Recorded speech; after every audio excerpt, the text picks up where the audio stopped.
research is trying to create a new epistemology, sonic epistemology, because the way sound is being treated is kind of taken over either by understanding of music, this kind of image of music, or the acousmatic situation which connected to the visual. And I'm using recording as a way to encounter, to create an encounter which will be radically different than those two images that kind of control the display. So that's what good. I'm trying to. Did you write that in the new abstract? Yeah. Oh, excellent. Thank you for helping him. We're a team. You just have to find people that you can team up with. Okay, good, excellent, very good. Good, my name's Andrea. I'm interested in residue and waste in photographic production. And I teamed up now massively and talked about my project. With whom? More than I've done in the first year, and I think that's actually really good. Good. With Mark, we had 2 sessions already with Chris, with Theo. Oh, you have to stay away from him. He's, you know. Oh, that's great. That's great. No, just Theo excellent. Reeves Everson. Great. Yeah, I've talked today, and with Jacqueline and Sean, and there's still more to come to talk to. Good. And what actually helped me. Can you just open the door? Let those people in. What actually allowed, or what. Yeah. Yeah. What happened through those conversations is that I now figure much better and what kind of disciplines the project is actually touching but not really sitting in. And so that's why I think that the whole project just got quite reframed, whereas I started off situated within photography but moved on now being situated, I don't know yet quite, you know. Good. There is even particular subject, or if it's really needed to have a particular subject, or if, you know, just the finding out of where it sits is the thing. Great. Okay. We're just going around right now, introducing ourselves. So you're coming next, Susan. Okay. In fact, why don't we now jump here? So Sophie, Guy, Andrea. Okay. I'm Sarah. Oh, you know each other. Yeah, That's too like funny. And I'm doing work on glitch and complexity and synesthesia, and sort of finding all the sort of discards and things, sort of kind of somewhat similar to Andrea, but sort of different places, really. So we're going to meet up next week and talk. Good. Exactly. That's the next meetup. You can't just talk about it, Andrea. That's right. Can't. Damn. We'll see about that. Talk plus. But this is the importance of having this group. I mean, just so you know, we are family. No. Yeah, so it's all sort of looking at that through sort of the lens of new media and the body. Great. I'm Jakub. Do you know each other as well? Yeah, I've been to the Oh, that's right. That's right. library Yeah. training. Yeah. Yeah. I'm working on writing my thesis, which kind of overwhelms. Look at the two of them. They're Point. both doing that right now. So we should really don't know what you're doing. But no, Sorry, Stuart, weren't you on the couch here dying? Who's the other one? Yeah, Joe. Yeah, I'm a little bit ill, so I won't be joining on a big art project because I have performance on Friday, so I need to have my voice because I'll be shouting. And so, East Side. But I'm not, it's not my performance, I'm just part of the group who's doing it. So, yeah, so I need to rest my voice literally, which is the most horrible thing to say out loud. I need to rest my voice, so give me honey. But yeah, I'm working on Prime Statuous Making, which sets up a sense of dimension, let's call it, the type of dimension that allows for art practices to embody sexual and erotic within without arguing anti-normativity, and rather embeds or embodies the queer,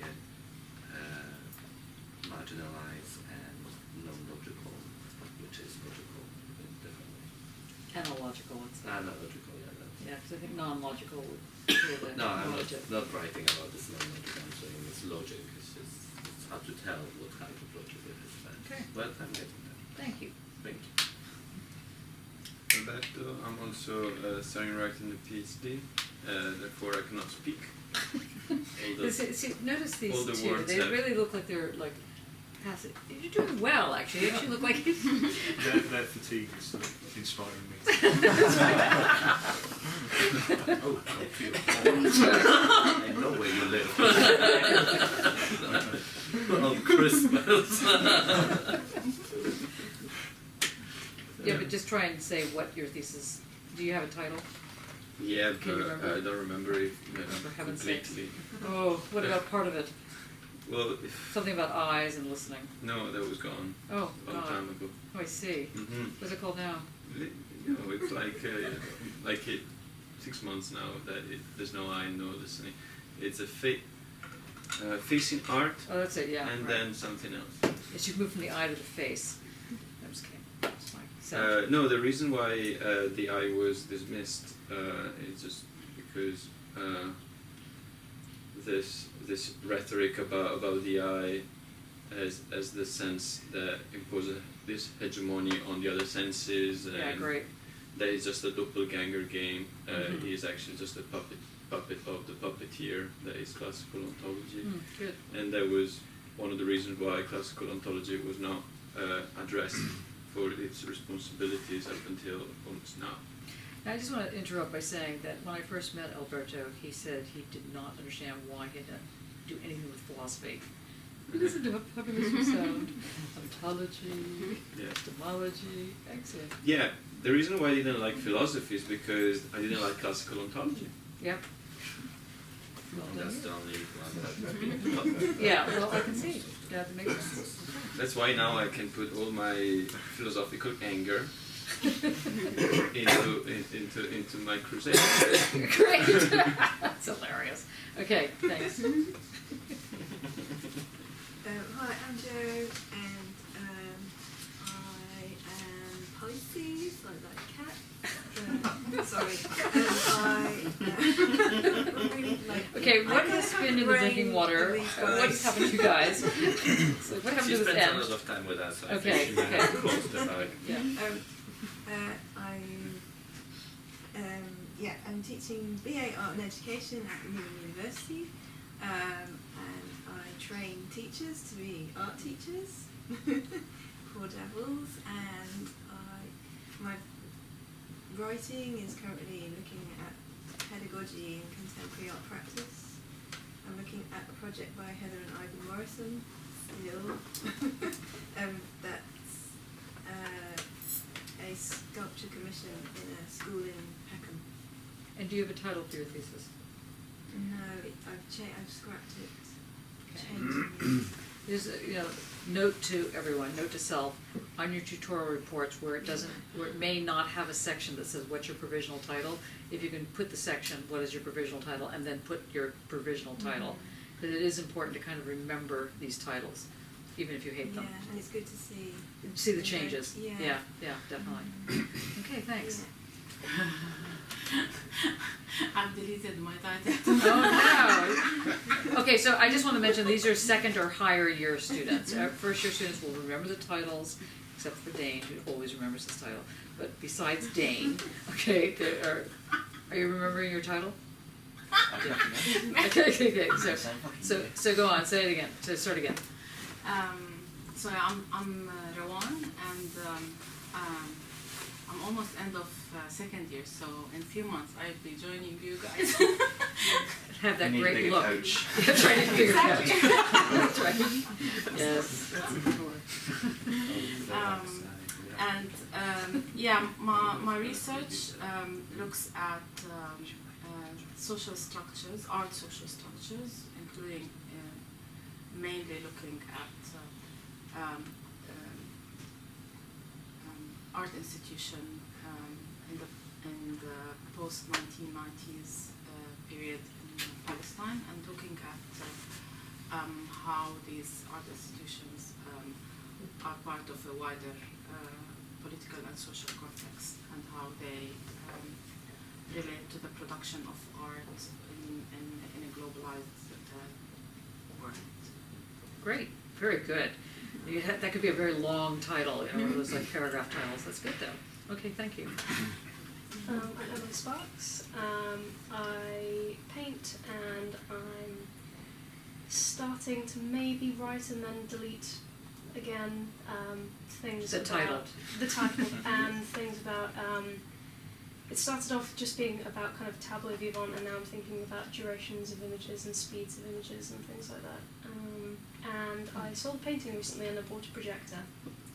And now I'm thinking, I'm testing at the moment in the studio that's in the BMAG whether I can use the projector in a similar way to like Vermeer used the camera obscura, and see whether I can get the colours until they disappear, and so match it in that way. Don't know if it's going to work. That's me. That's good. Dane. I'm Dane, and my thesis is figuring algorithms and immateriality, the underside what iterations of digital arts practices. See, I just love the fact that you remember colon. It's so brilliant. Yeah. No, go on.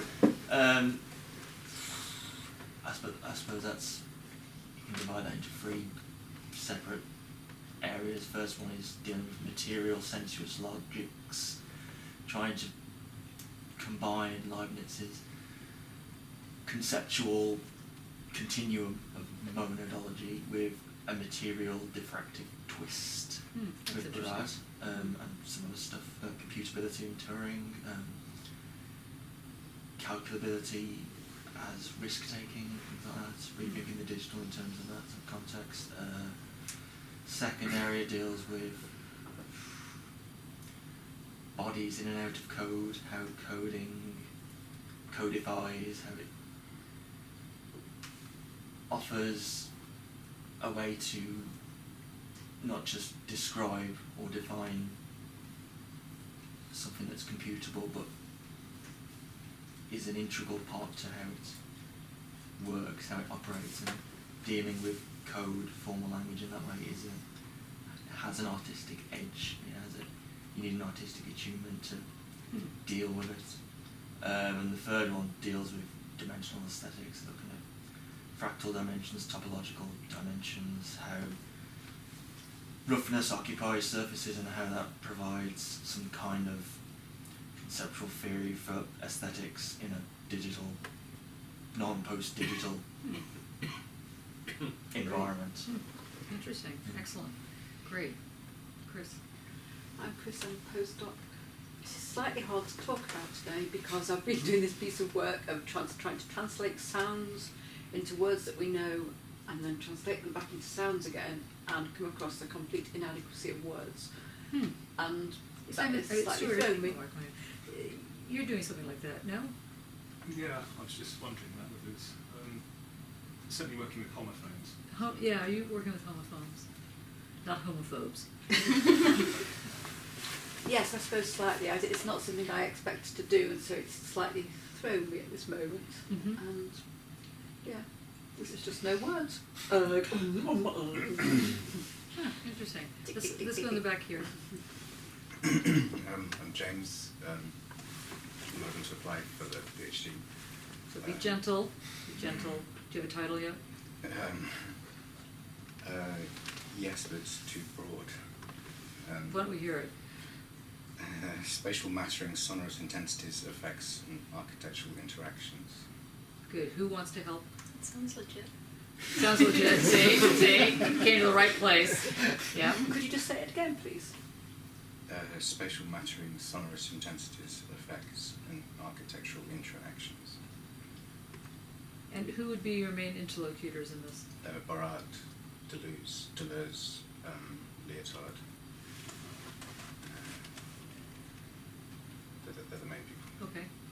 Good. And we'll have meetings afterwards to work on the application. Good, right? Good. Mattia, I just finished writing my thesis. The title was, or is, Finitude, Possibility, Dimensionality, Aesthetic After Complexity. The thesis is not far from the aim. We always had a dialogue. Dialogue is a polite way of saying stuff. My intention was to write something that could describe the logic I always had in my process of art making, which I did not find anywhere else in the existing discourses, and it moved. It's an approach to aesthetic moving not with the encounter with the object, but moving from the practice, and takes the theory of complexity as the new foundation of an ontology that allows us to speak of making sense without representation. And therefore turns inside out the relationship between aesthetics and ontology, because aesthetics is no longer the image of ontology, but is without referring to something else. Great. Excellent. Yes, and we're getting the external examiners organized here, so all good. Yes? Dr. Mark. Mark Walker, postdoc. My type of piece is experiential embodiment of human mediacy, or known as negative affinity. I think you have to say it faster. Experiential embodiment of human immediacy, or known as negative affinity. Johnny was my supervisor. This is 2008. So I'm going to say that I inhabit three worlds: the academic, world of art, and the world of heavy labour, where I do voluntary work 2 days a week for a non-for-profit charity who recycles furniture, so it's furniture humping. It's very different from the academic world, very different kind of world, but each has their own kind of practical systems, you'd say. Each has its own kind of strategies and tactics which give a kind of freedom. Each has its own kind of discursive disruptive matrices or apparatus of it produces bodies or things or souls. Each can be analysed through axes of knowledge and power and ethos. I say three worlds, but I'm keeping them apart because they can be adjunct, or they can be overlapping, or they can be embedded. So this is the environs where I practice my circumspect concern and solicitude, my forbearance and considerativeness. Depending on who I'm talking to, I just usually say that I have this kind of academic discipline and this kind of physical discipline. If I can get away with it, I will then say like it's a kind of paresia of the soul, or a kind of aesthetics of stylistics of existence, or an aesthetics of life, which is kind of a slippery term. You can talk about the contributions to the community, you can talk about your relationship to the non-human. I think it's about the kind of community you want to belong to, or who you want to identify with, or what to do with your loneliness. Yeah, so I'm going to say three words at least. Maybe more. Good, thank you. Hello, I'm Simon Murray. I'm a first year here. I'm trained as a conservator. I work at the Victorian Albert Museum. I have a background in fine art photography, and I'm looking at the mapping, so it's practice-led, the relations between objects and artworks in the museum. And my title is Artist Conservator, without a question mark. I got in trouble for that today, introducing a wayward question mark. Thinking, making intra-objectivity via the Raphael tapestry cartoons. Great. Actually, it's not. We're beginning to learn this actually via this box. Oh yes, I could show you the box. Yeah. Can I? Just have a visual in the box. Don't have the box. No. And this is this box that you did. This is you showed it at Kingston. It's at Kingston School of Art and Design at the moment as part of the MA course at this school. And the object that I'm working with is a traditional museum crate and this becomes the artwork, and it's introduced into different environments within the art school at Kingston. This is the first test of the artwork to see if it works, and it has been put through all the processes that artworks get put through within the museum. It's been condition reported, a loan agreement is drawn up, it is insured, it has to be secured, it has to be signed off with me as the lender. Kingston are acting as the borrowers of this object, and the tutor of contemporary curation is moving the object into different spaces. It's been into the Stanley Picker Gallery. It's now in the library at Kingston, and we take it through those processes with the students. Can you show the other map as well so they can see, you know, because the journey, this is more like announcing it, I think. Yeah. Yeah, so the other map would be probably helpful.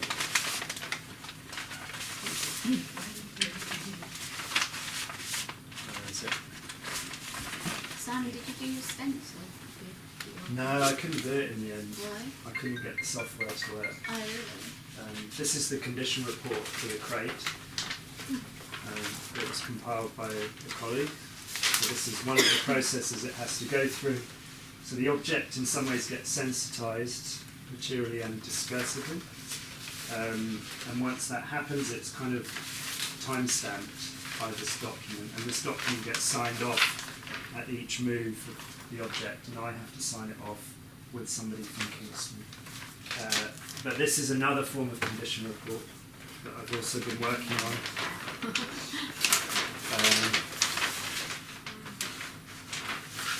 It's more and more complicated, and then the complications have complications. Yeah, can you explain that a little bit?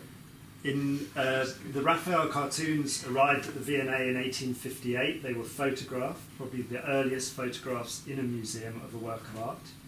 The V&A's first curator, under his duty of care for those objects, created what he called a condition report. He drew onto a photograph of the cartoons, his annotations. The cartoons, obviously because of their stature, have been returned to over the years.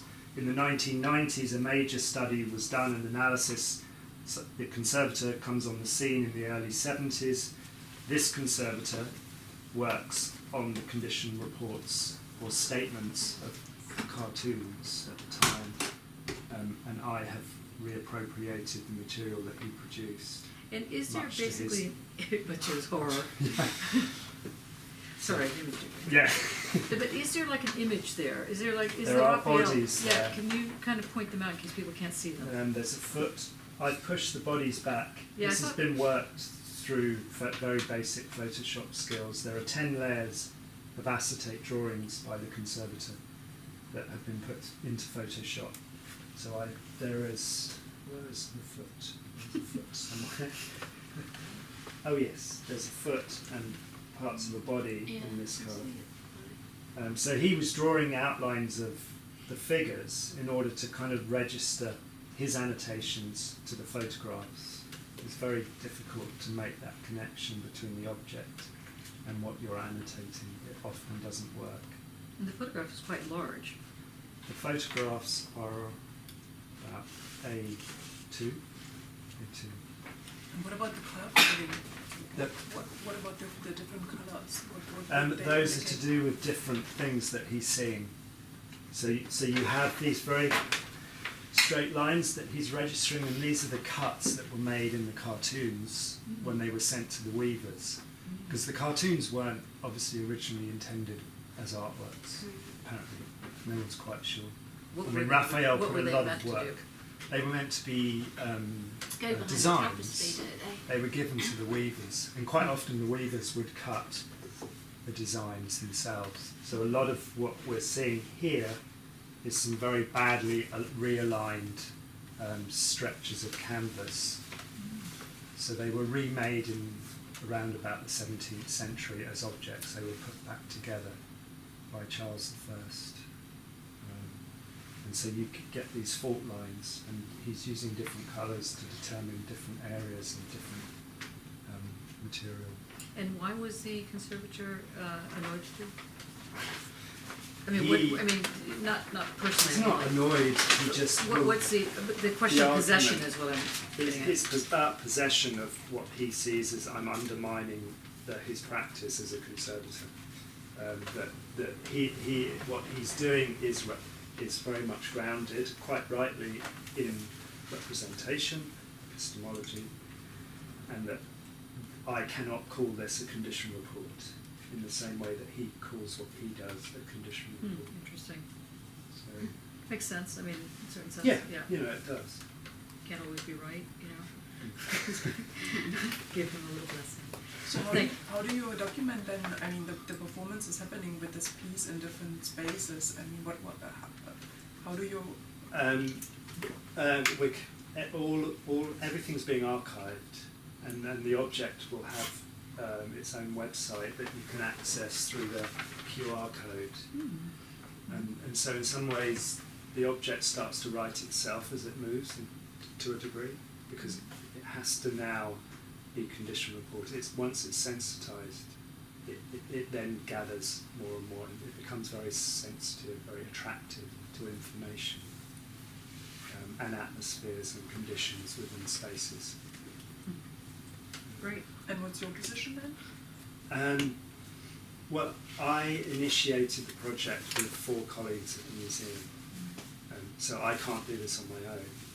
I rely on them, on their skills and their expertise. But I was very shocked that these are people that really are at the edges of being able to sustain themselves work-wise because of the pressures of work.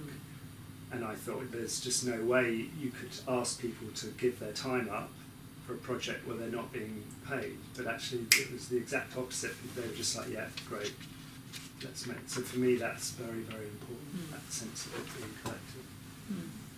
Which is another whole thing we need to talk about when we talk about matter and material, the notion of the collaboration, as opposed to the ego I, the I that you dropped, you know, the overarching I, which is fantastic. Yeah, very important. Good, thank you. Hello, I'm Stuart. Quite incredibly, I find myself in my 3rd year of my PhD. On the joyous landscape that stretches out before me. I do have a title, a working title. Being of the flows, open square bracket, fold here, close square bracket, running romantically a hashtag British landscape, and there are hyphens sprinkled liberally between every word of that. It's a bit like Karen Barad. Well, I know, yeah, there is I did actually put that as on my blog, actually. I have this habit of sort of putting this kind of musical kind of edge to things, and every time I retitle, I called that one the Captain Barad mix. And to continue that theme, I think I've sort of realised probably what I'm doing is, I had written down that I'm working with the malleability of language. And then actually I think I want to sort of expand language even more, the malleability of situations to use as a tool for enacting an agential cut. It's kind of... That's interesting. That's only just kind of come to me this afternoon. Quick, write it down. Well, I have, yeah, I have written it down. Yeah. But within that situations, particularly for me, I am, languages... I'm not quite sure how it fits together, but I'll use the word nesting within that. But as I say, this is sort of coming to me recently, so I haven't fully worked out whether that's... And by language, do you mean a system of communication, or do you mean words? Probably more words, yeah. So a grammar of sorts. Okay. Interesting. Yeah, thank you. That's interesting. Okay. Hello, I'm Simon. Just finished my MA. Simultaneously trying to talk myself into and talk myself out of doing a PhD. You come to the right place. Yeah.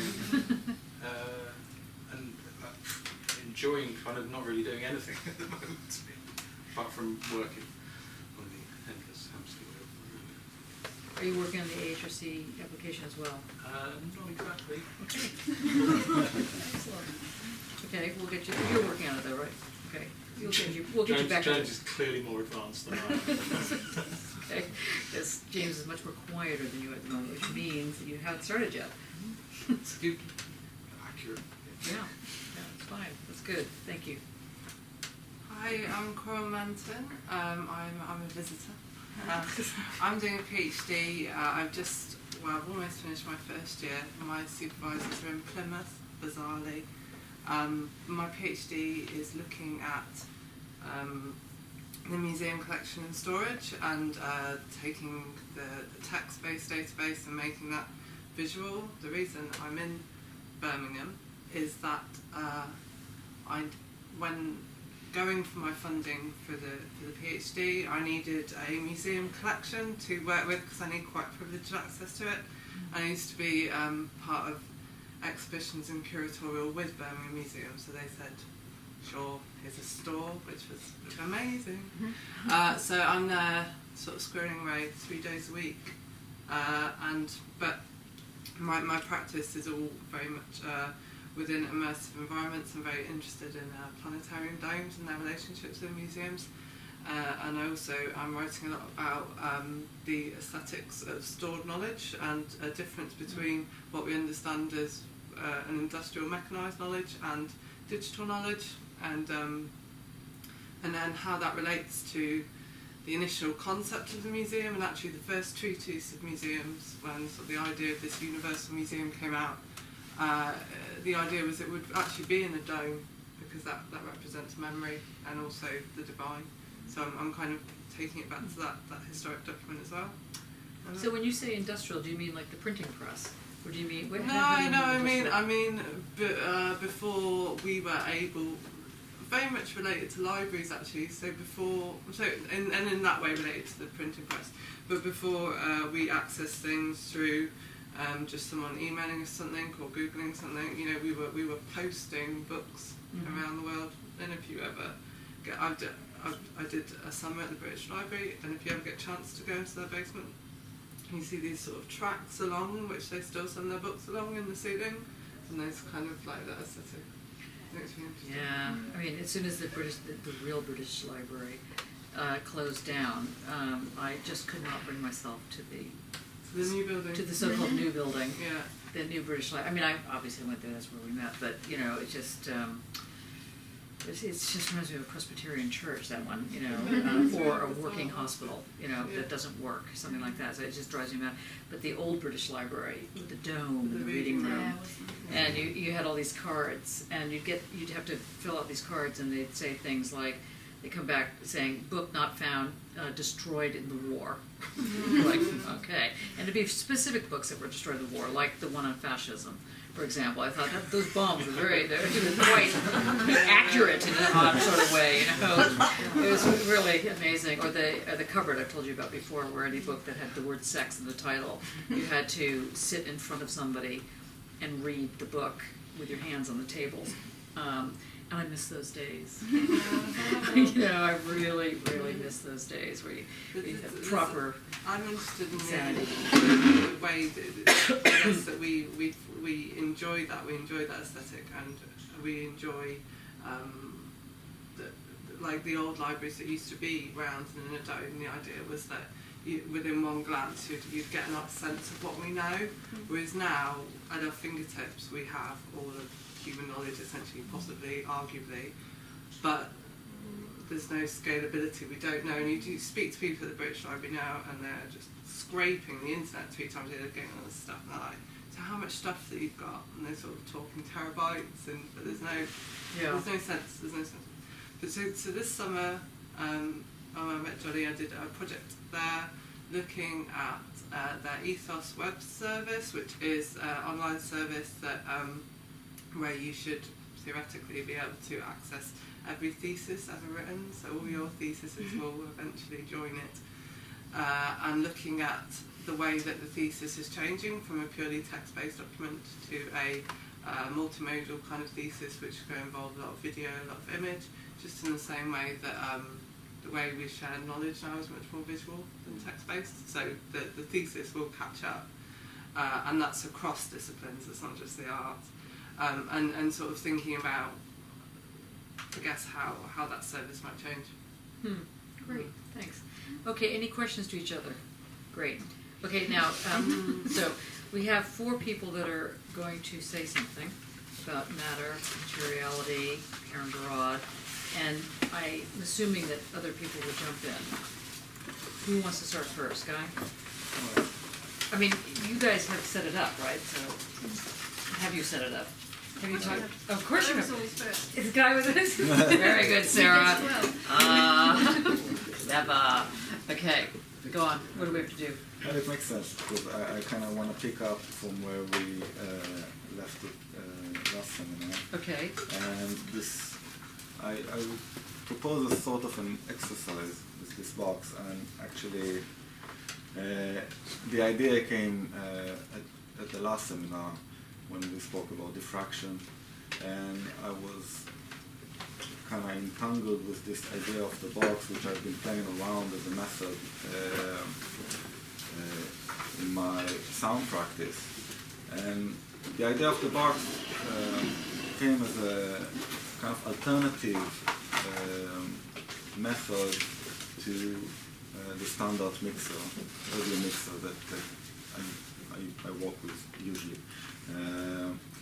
And the difference is somehow relates with diffraction method as well. So can you just explain the diffraction method? I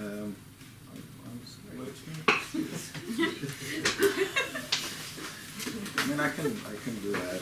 Diffraction as a method speaks of a state of affairs which consists of no essential separation between bodies or objects.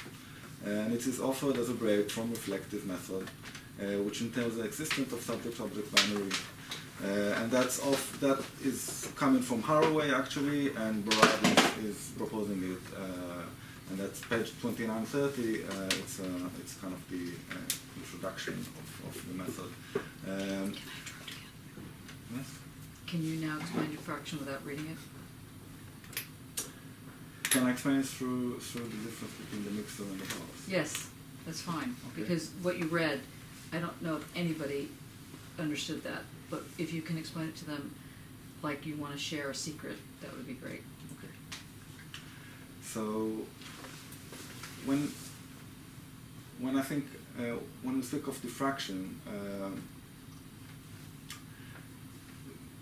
there is something which is in order to understand that, we have to kind of move ourselves from thinking in a manner which can be called atomistic, which means that we divide and divide the things until we reach to a point which is there's no more division, which is the atom.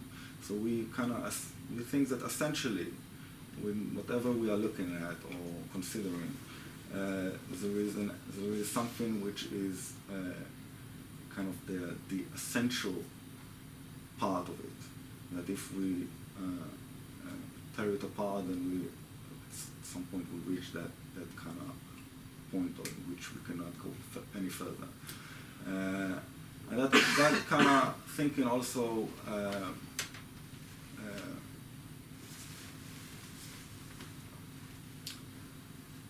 demand that we think, not demand, but not tend to word, but separate those different bodies, object, things as in the same manner that this kind of division goes on in the object. It's also when we look at those objects, so we consider them as separate in the same kind of manner. And that also, that's what Haraway also speaks about. It unfolds into this method of reflection, and it's kind of based around the way that the eye again becomes the center of how we understand the world, and that becomes the kind of supreme kind of point of view. And that entails also the observer, so we have to have this consciousness, this kind of agency, which will be the subjective in order to have the objective, and that kind of those relations with those binaries are forming this way. And if I would return to the example, in a standard audio mixer, the idea is that you can put in different sources or different objects in that matter, can go through it, and each gets its own channel, separated from the other channel. And the mixer is this kind of space, which is no space, but is a sort of space which allows for to create a mixture between those objects. And in a way, the box can be seen as this mixture, because it has different tapes in it, which can each produce different sound. But it's actually very much different, because in here the sounds are not divided. They're actually interfering with each other. And the box, which is, for example, is this mixer, is a space which has certain limitations, and the way that each of those objects is laid in this box, the sound, the volume of each of them, the character that each of them has, creates this kind of room of interferences. So I've been using this box as a kind of an alternative way to work with sound, which is not the mixer, which has its own perspective already given, and in here I can actually just move the object and play with them, and create different kind of volumes and see how they interact. And I propose this exercise as well as for you, if you think about it, or if you just like experience it for a few minutes. What happens when you move to the sounds? How, for example, this kind of movement create the sound or disturb the sound? What it adds to it? So all those things are for me, are part of that. I think that's what Barad is trying to kind of point to us in the diffractive method, that we should not try to extract everything into this to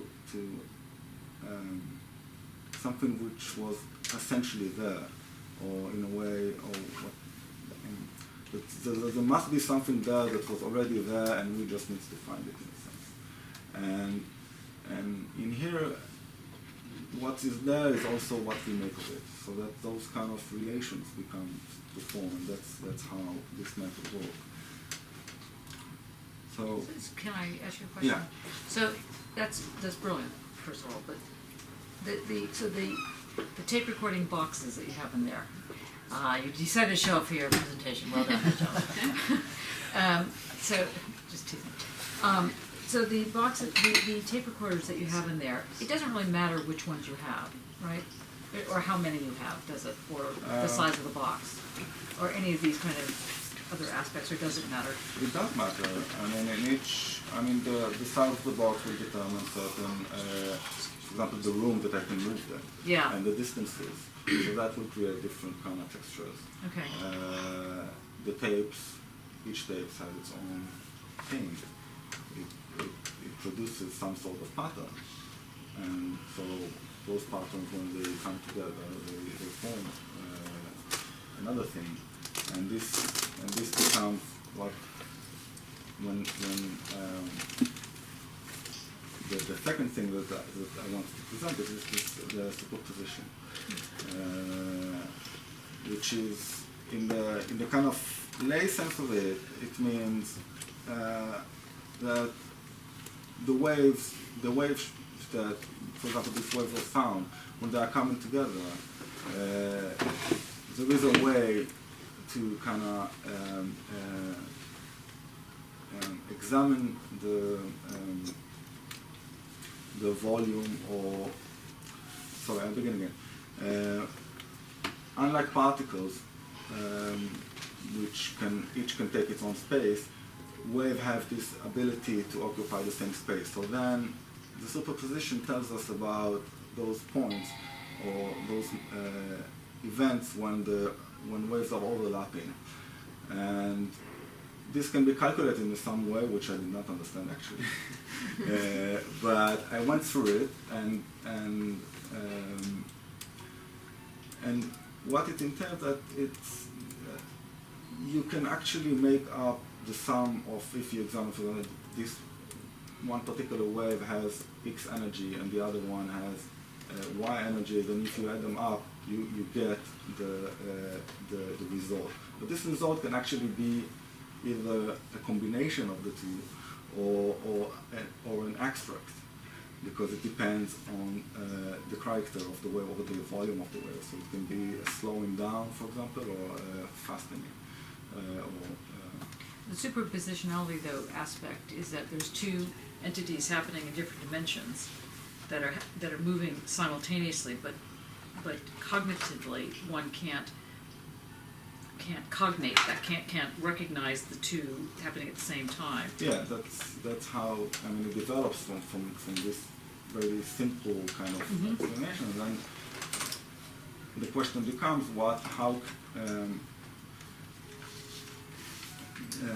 the calculation becomes a much more complicated calculation because where do you make the cut, in a sense, and that's kind of gives all those possibilities and opens all these dimensions, as I understood it. So you start to realize that those waves are actually has a connection which is made through a certain event of, it's called event of measurement, which is still a question. What is this measurement? But I think with the box, I had this idea of having the diffraction, but then I really thought about how there is a leap that happens. Because when we are considering it in this way, we can still maintain this position, which is we sum it all up and we consider it as a unified object.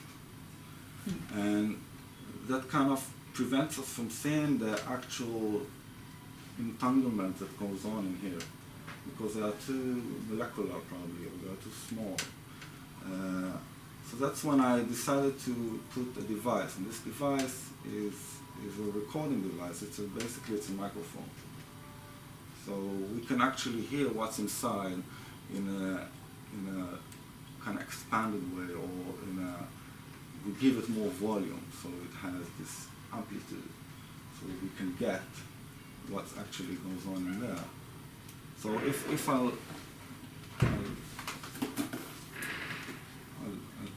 press the record here, this tape will just act. It will not play anything, it will just act as a microphone. And I can close that box and see what happens. I will turn on the volume here, so we can actually listen from it from the speaker. This one.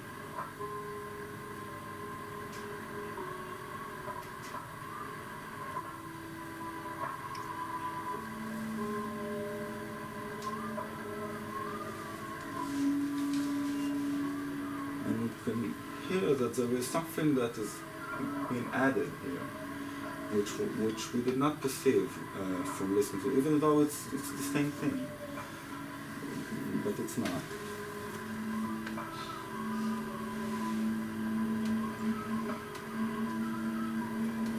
That overtone that we are hearing now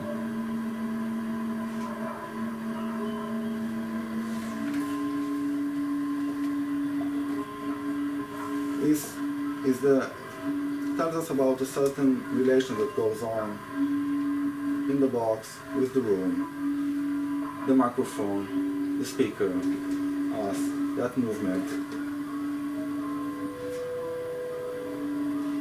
everything is connected, and everything. I mean, we might think that this device is actually is causing all the trouble, but it's not.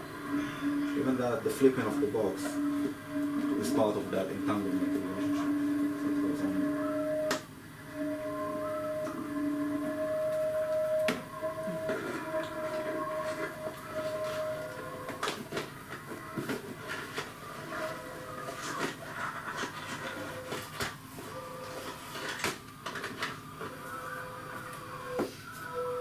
Can people ask you questions about this part?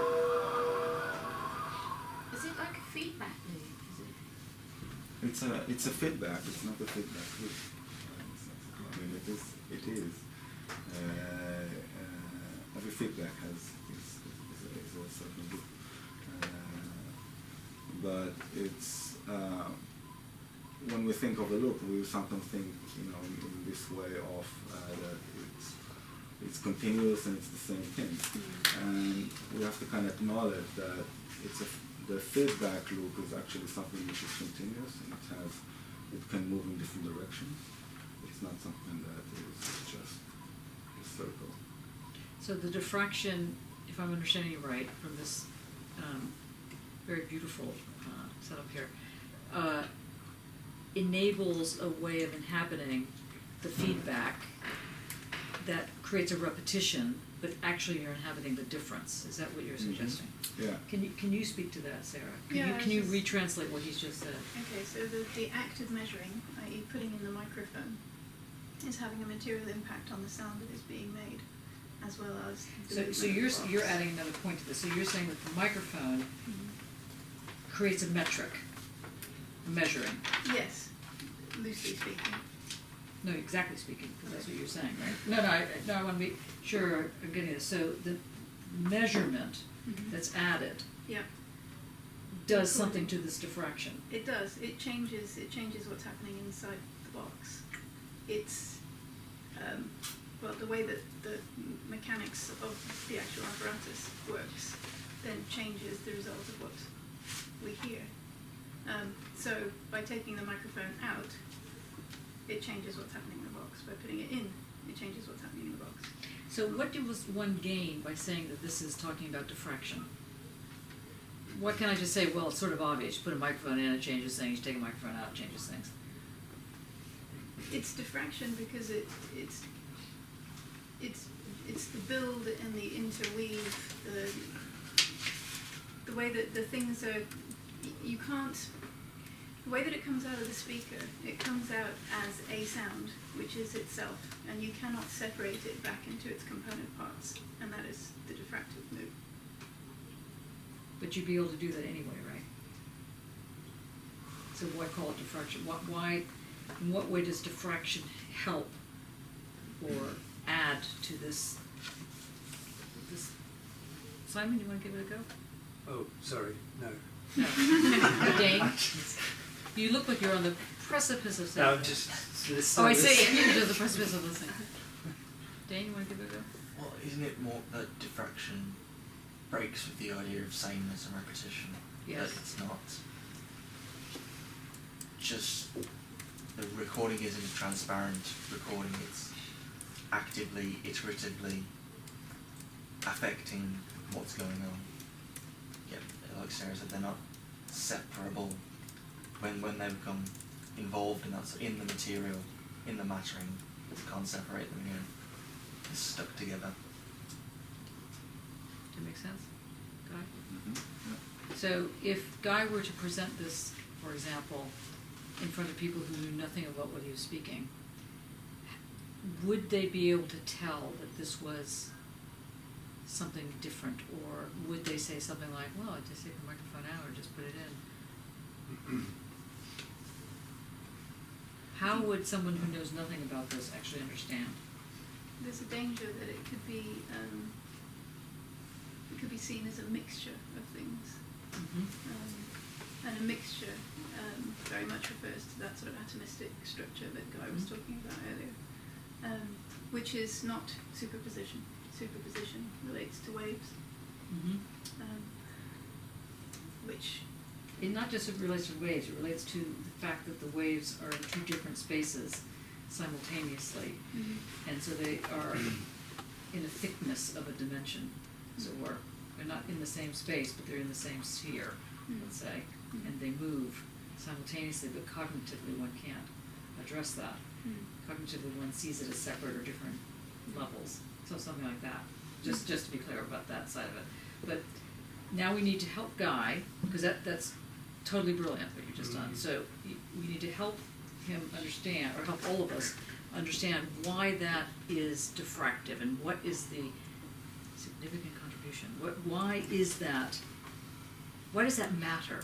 Because it works. It is diffractive because it works. If it wasn't working, it would be a mixture, as you were saying, and so it would be. So how do we know it's working? Because I say it is. Because the working is before you. It's not you deciding that it's working. It's the fact that it works is before your subjective judgment can be even formulated. And it also makes a calling. I think this is. It also does what? It makes a certain calling in a sense because there's something in the feedback in that when you're at that threshold, when you get that feedback, when you get that overtones, Mark was speaking about in Stembra last week as well. That's the calling, because it's already past the kind of semiotic level that we know what it is, and it makes a persuasive, sensuous kind of demand that we just follow it, and then things are shaping and shifting in this way. Could I also wonder if any attempt to dissemble it would become involved in the entanglement, and that there's then a sort of a defence mechanism almost, in that you then either destroy it and it's completely gone, or you're no further on. By dissembling it becomes a diffractive move anyway. Yeah, great. So you by taking it out, it just doesn't. That's a very important point. And I mean, can anybody address the almost throwaway line, but it's actually a very important line that you did about semiotics? Like, what is it about the semiotic move that doesn't work with this? It's representation. Yeah, and why is semiotics representation? What is the problem with semiotics? Problem is that semiotics and representation, it's another phase of classical ontology. It is that you cannot dwell in any complexity. You need to make sense of it by splitting it into elements, and that is the sort of a bottom line of making meaning. That you can't just enjoy something that works. You need to break it down and have interpretation. Exactly, right. And that's why from stepping out of sort of a classical ontological way of thinking, it's kind of impossible to say if semiotics is the consequence of classical ontology on what is what. Yeah. It's an entanglement on its own. The faces of the same thing. The same thing is this practice of that on the one hand allows you to make sense of the world, on the other hand impedes you not to make sense of the world, because it kind of creates an hegemony and colonizes life into this move. Is that resonating with you as it were? Okay. Go on. Or is that your section? Okay. Who's the next of the four? Which arm? No, it's nice. No, it's lovely actually. Could I just ask one more question? Yeah, of course. And how is the box different from the next setting? It's as a model, it's different. I mean, it's not that in the mixer you cannot achieve this kind of texture, but I was using it as an example, as a model, because in the mixer the the building of it, the structure of it, demand that we separate each source into different routes. So everything runs in parallel lines, and it converges into one point, which could be this observer. And then from it already has a kind of a space ready for it, for the image to emerge. And the box doesn't make any differentiation between those sources. So the sources already live in this diffraction mode that they are interfering with each other, which the mixer try to kind of restructure in a way that eventually you can go to a stage and you can have a clear sound of the drums, a clear sound of the voice, and no feedbacks will happen, no slippage, nothing. So this is like the dream of the mixer. Of course, you can use it in a different way. But there's also something going on with the aesthetics here. I like this damaged box, bad tape, sort of thing that's happening with the wire coming out one end.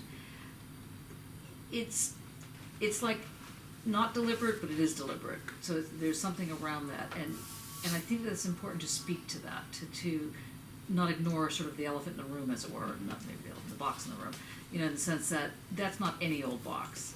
Oh, well, it is any old box, but it's also not any old box. It's not. Yeah. And also the way you opened it is very careful. The way you handled it, the care in touching it, I thought was very important. And I'm just wondering if anybody else has anything to say about that, particularly like, for example, in your condition boxes that come in. Obviously, they're mapped, they're addressed, they're cataloged, they're marked, this and that. This has markings on it, but they're very different kinds of markings to what would happen in your traveling box. And yet that's a box that is a carrying box. It carries, not cares. It carries things, so it has something to do with itself, a transitory environment. And also the tape recorders that you have in there are like tape recorders, and they're cassettes. So is, apart from the fact that it's just like a fetish, I mean, which nothing is wrong with having fetishes, I have many, and I am correct. Okay, no, but I'm just saying, that's not enough to make an argument for having the fetish.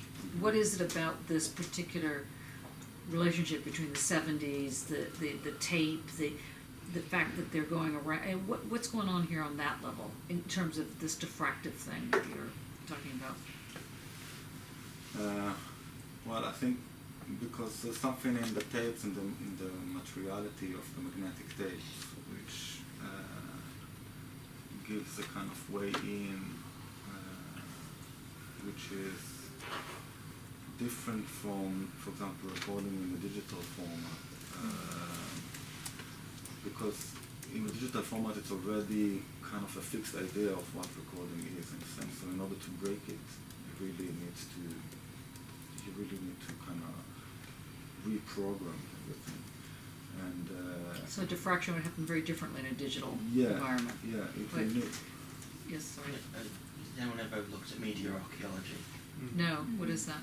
It takes Foucault's idea of subjugated knowledge and does it with media. So essentially, if you've got a tape player, you play, you stop, fast forward, rewind, but you don't get those sort of buttons on digital. So what is it about that knowledge, the play button, that idea of how you control where things stop and start, go backwards, forwards, you have to rewind at the end of the tape. How is that a subjugated knowledge when you get to digital technologies? What is the knowledge that's lost when you lose that tactility of the button? Point. Wow, can you repeat that? No, I think that's a really, really, really important point. So, taking Foucault's subjugated knowledge as knowledge which is not, it doesn't disappear, it becomes buried when another form of knowledge replaces it, a more dominant form of knowledge for whatever reason. Anachronistic. In the case of media archaeology, it looks at specific instances of media such as a tape player which has a specific material relation to time that you play, you stop, you rewind, at the end of the take, you turn it over to a different side, and that knowledge, that interacting with the sound, the timing, is lost when you have a different way of playing a sound, like in a digital, like playing through a computer or whatnot. And so there's two, that's a very important point. So there's two different things that come to mind. The first is the famous example that Foucault gives around Jesus and the technologies of dying. So he basically says, you know, the fact that people wear crosses and not electric chairs is only partially to do with the technology of the time. So, because he's also indebted to Heidegger for that, because he's saying it's not just the technology. It's not. That's why I wanted to make sure you weren't doing the fetish side of it. I mean, like I said, fetish is fine, but you need to know the other parts to it. You know, so the fact that Jesus is mounted onto a cross and people wear these crosses, and the cross has this symbolic relationship to the death and so on and so forth, wouldn't carry the same significance, argues Foucault, with the electric chair.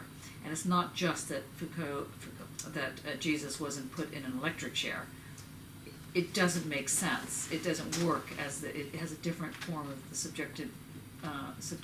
subjugated knowledges that go involved. That's the first thing. The second thing is I just thought about this new turn of events with the the driverless car. For someone like myself who likes to drive cars and likes to drive fast cars and likes to drive fast and fast cars, I find the idea of a driverless car just horrific. I just can't even.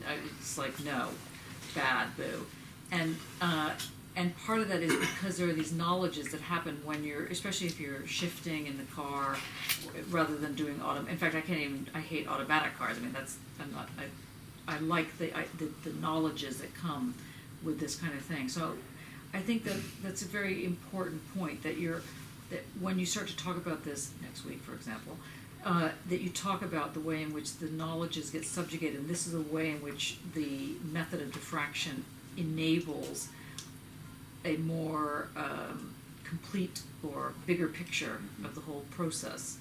Yeah, the ability of touch is very important in this. I mean, also when I made, for example, the loops, magnetic tapes, like out of the machine into some other object, the ability of it to touch other things in the room and me to go around, and you know, it becomes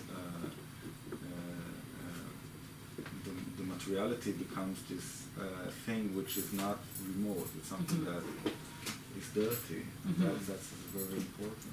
But also this box, for example, to me is also your signature.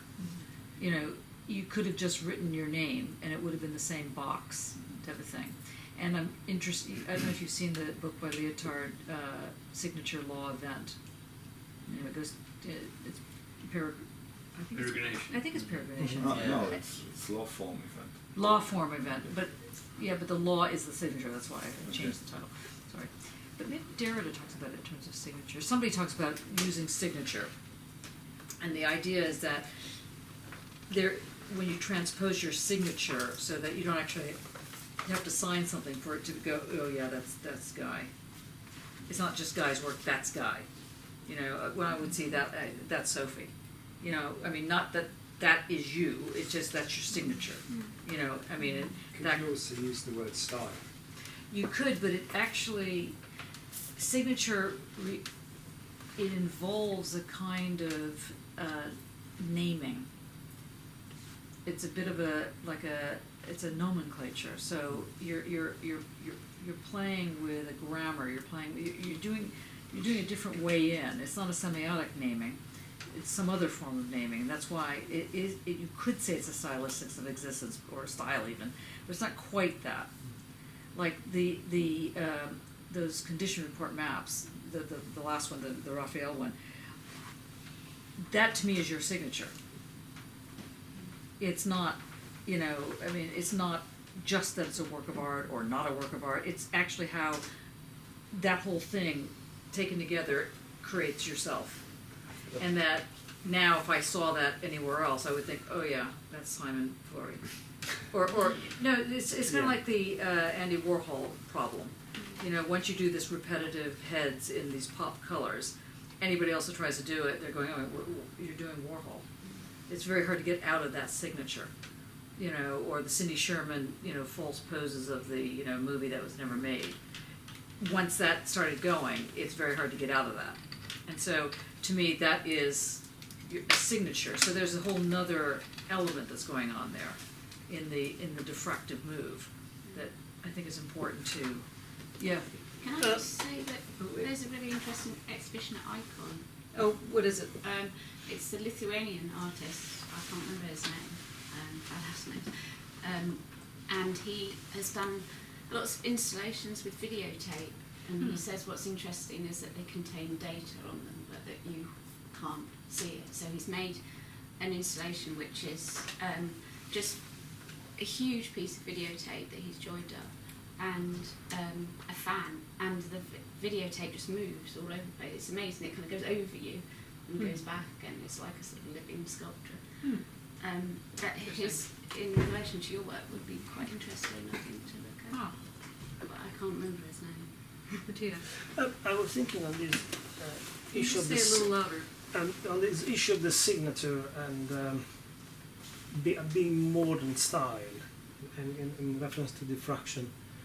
I think it's very important to think that diffraction versus reflection or representation, use reflection representation as interchangeable here, is not linear.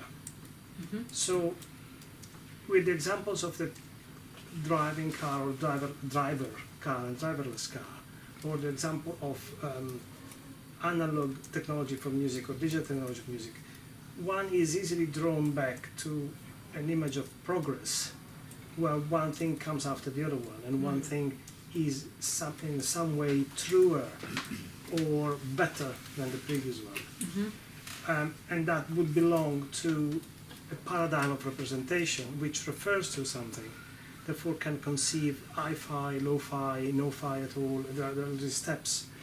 While, and therefore, one could question why going back to the tape.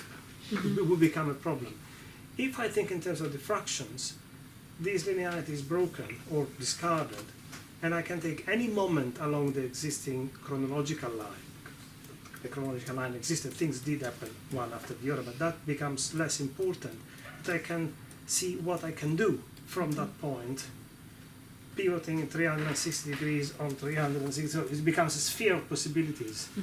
And that, in this sense, then it becomes a signature using the recording tape in this way, because it makes sense according to its own laws and dimensions. And therefore it is Guy's work, that's Guy's logic that is there. Absolutely. So it's not, in this sense it is not a style, it's not an outer appearance of something that is common to everyone. That's one singularity. And Simon's maps are another kind of singularity. Diffraction, could you not say use Guittari's refrain function? You could. As a way of approaching this, that maybe gives it back more of its sensuousness. Can you elaborate that?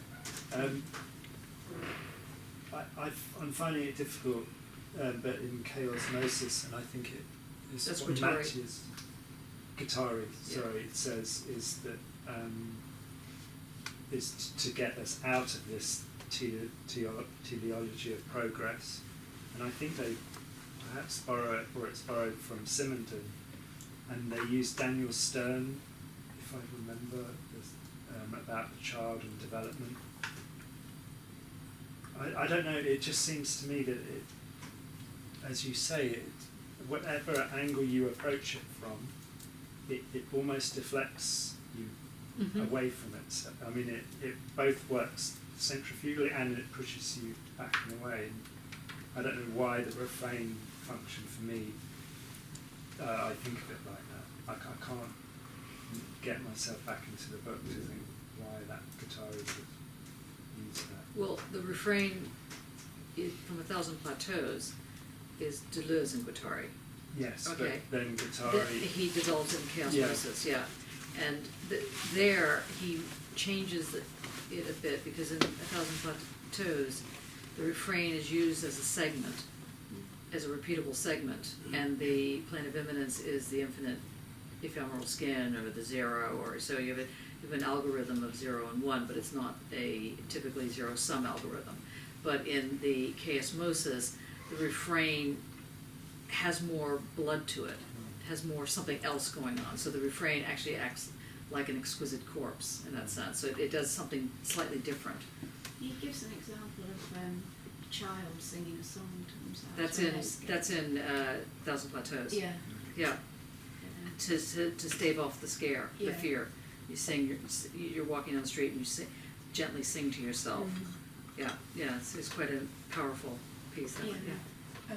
Can we open the window again? I know that you're freezing. You want to sit over here? It's really hot. Okay. Okay. I'm dying. This is really hot. Is that hot? Yeah. If I could add something to the Sorry. Wait. Loud. Okay. Good. Why I think the box is different from the mixer, as you're saying, and I might be wrong about that, but that's how I had like experienced it when you actually performed this act, and that the box and the sound of the box has a body in itself, and you can actually really touch it and have this kind of interaction with it, which I think is different with a mixer, where the sound itself like evaporates into the space around you, and you're a part of it, whereas I think you can touch it quite differently and can therefore be much more, or your body with the body of the sound somehow creates some, or enfolds or folds together in a way that I feel that this body of sound can then refer to the other bodies around it. So I think it's very different in the sense that it, for me, just this kind of, this edge it creates through the box allows you to have this to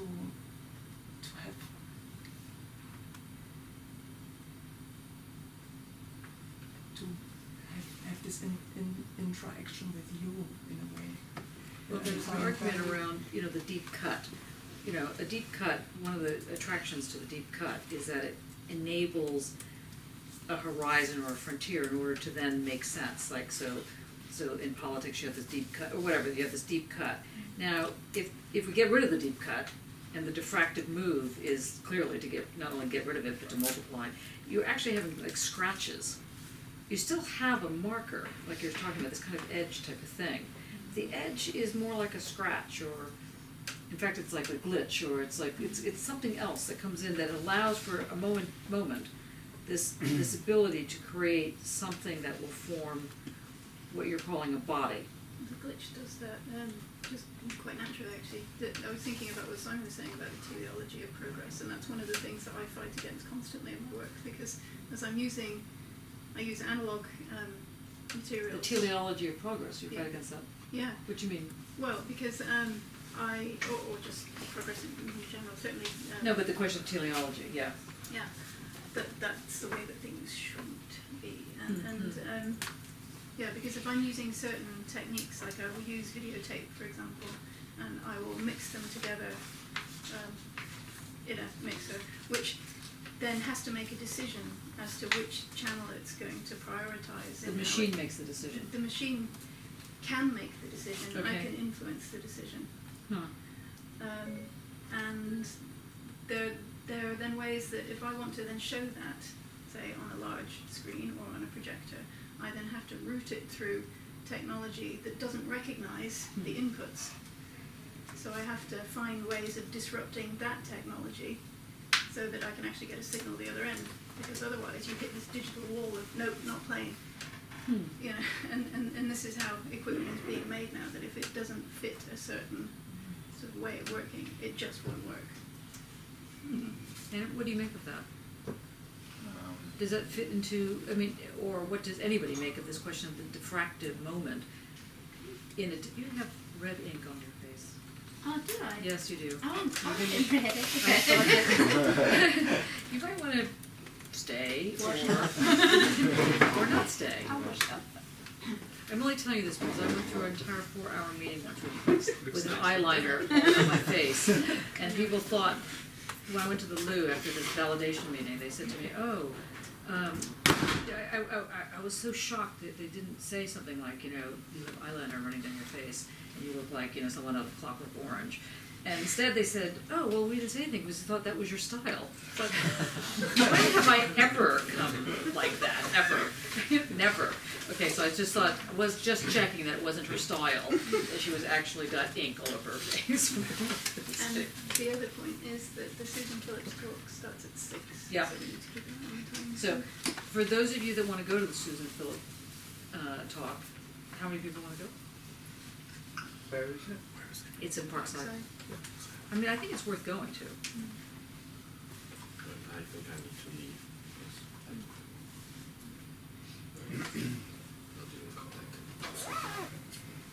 You know what? Contacting the school at the moment. Okay. So I'm sorry. But I That's need okay. So, I will stay.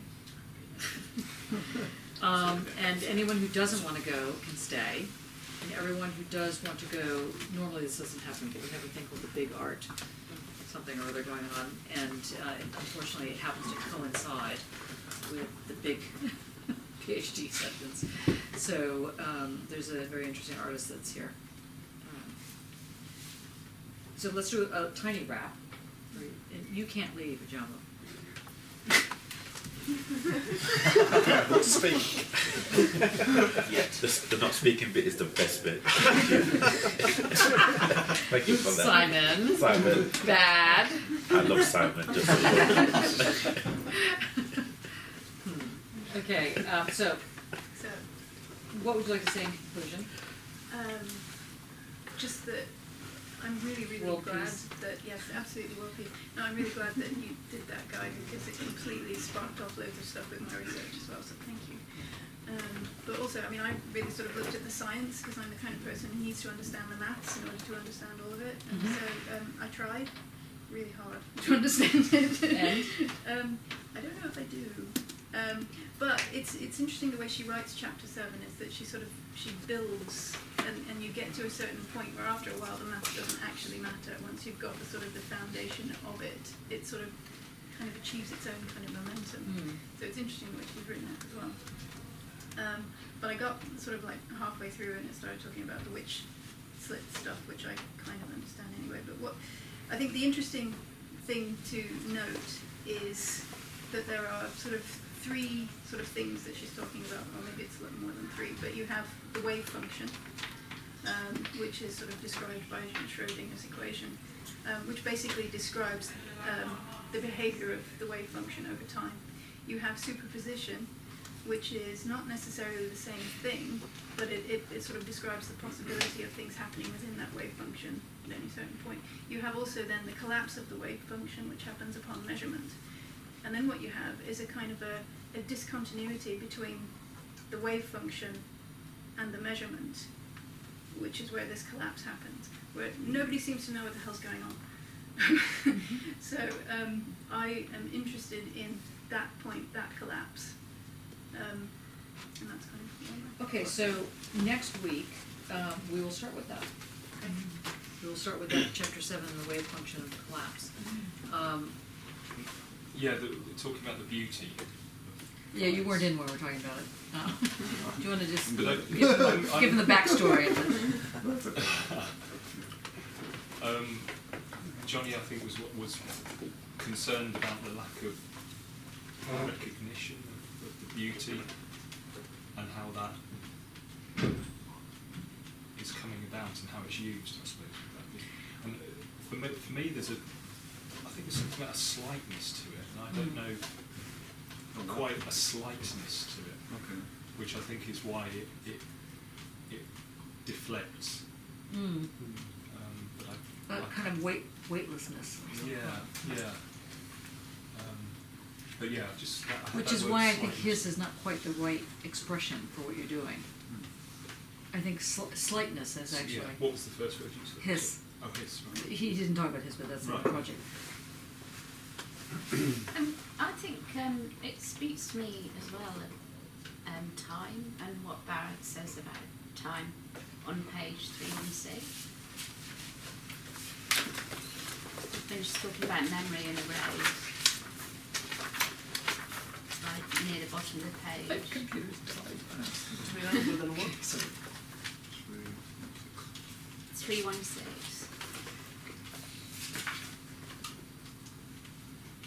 The important point is that time, like space and matter, is phenomenal. Sorry, 316 you said? Yeah. Right down the bottom. Sorry.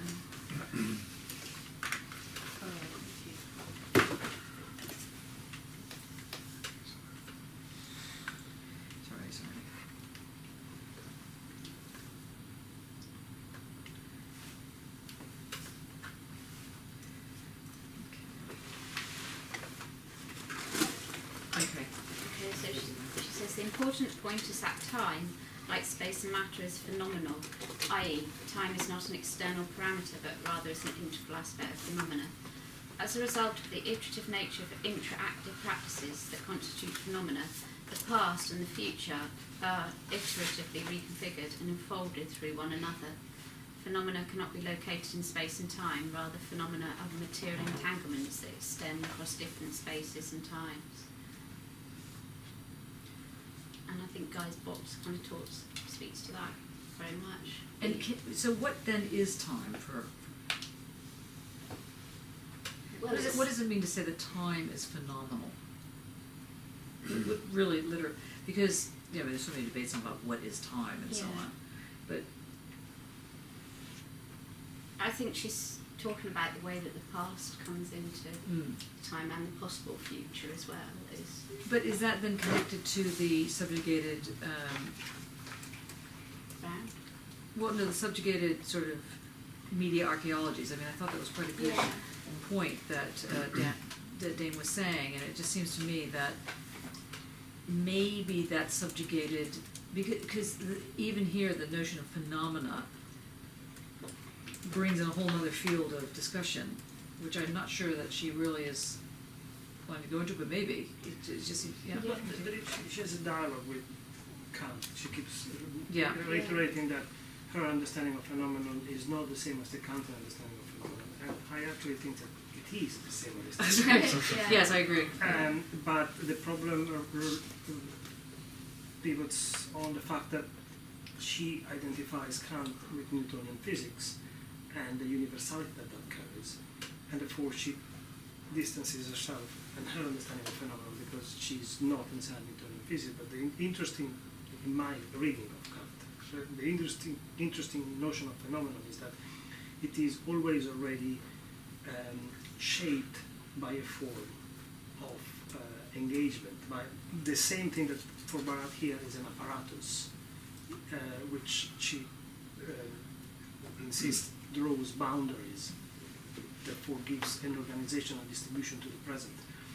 The same is the phenomenon for Kant, which is the description, that gives organization and distribution to the form of space and time of intuition. So there is an element of continuity there. And going back to your question about beauty, although it might sound a bit erratic to Barad's here. It might sound a bit what? A bit erratic for Barad's ears. There is an element of what for Kant is aesthetic judgment attached to the product of a diffractive approach. Yes, like this absolutely. That's what I wanted to get to. Can you elaborate that? Well, aesthetic judgment, I mean, too often aesthetic judgment is identified with, but what is emphasizing it is the contemplation element, and then how that leads to the theory of taste. But that's not all of it, and I don't think it is even the most important part of it. The most important part of it is that, firstly, Kant lays out in the Critique of Purism a logic of knowledge, which leads to understanding, organizing the world, understanding it, and moving it. And then with the aesthetic judgment, it goes back exactly to the same logic, but the whole point is to trying to find the right word, to engage with the fact that there is a logic at play without either content or finality. That is left out. So it's the fact that there is a coherence in action. And this is precisely what is happening here. Yes. So in this sense, this is an object of beauty, not because it is harmonic, well balanced or whatever, but because there is a coherence in action. So I can judge, right? Meaning I can reconstruct that something has taken place here, so that there is a set of dimensions that Guy has found out, organized. So he has built the meaning and the language at the same time. And in this sense, And so in that sense, it not only is beautiful, but it constitutes itself as art. yes, because going to say, in this sense, it is a piece of art. So try and remember that next week. Discussion. What time is that discussion? I don't know. It's like a book. I think it's at 4. 4? Anyway, go on. Yeah, that's quite interesting point.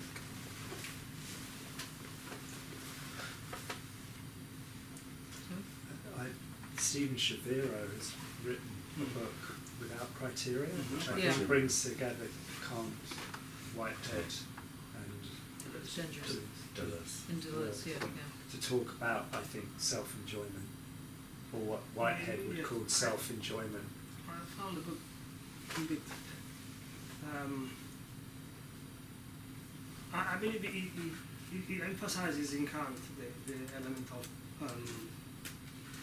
reflexivity or self-reflexivity, but then it veers off, embracing so much the virtual, metaphysical, Deleuze and Whitehead element that somehow loses the incredible power that the Kantian logic can offer to me.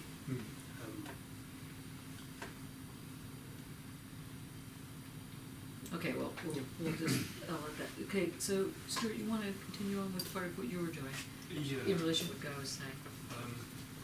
This is sort of starting again in a way.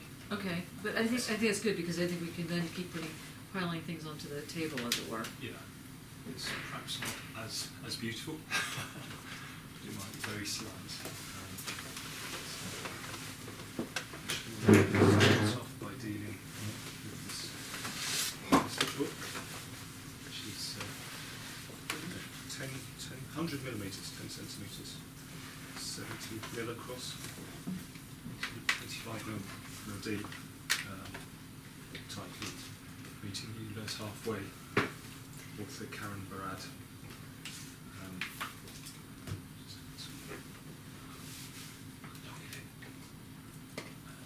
That's not working, is it? It's not working. Right, I'm going to start again. We've been looking at the book. No, start again. Start again and again. And again. Yeah, start again and again. Start again and again. I'm going to gloves, so I'm a bit concerned about touching it. I've got some in my bag. It's possibly going too far.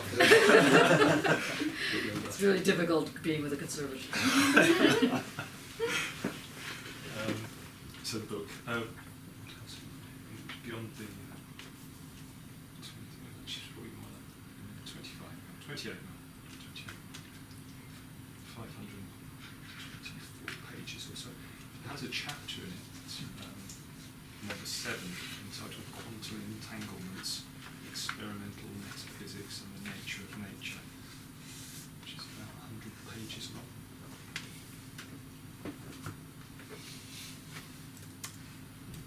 It's about there in the book.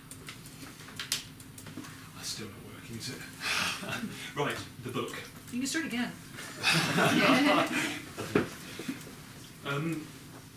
So yeah, we've been working with this group. All of us have been working with this book this term. Where are we now? We're over halfway through this term.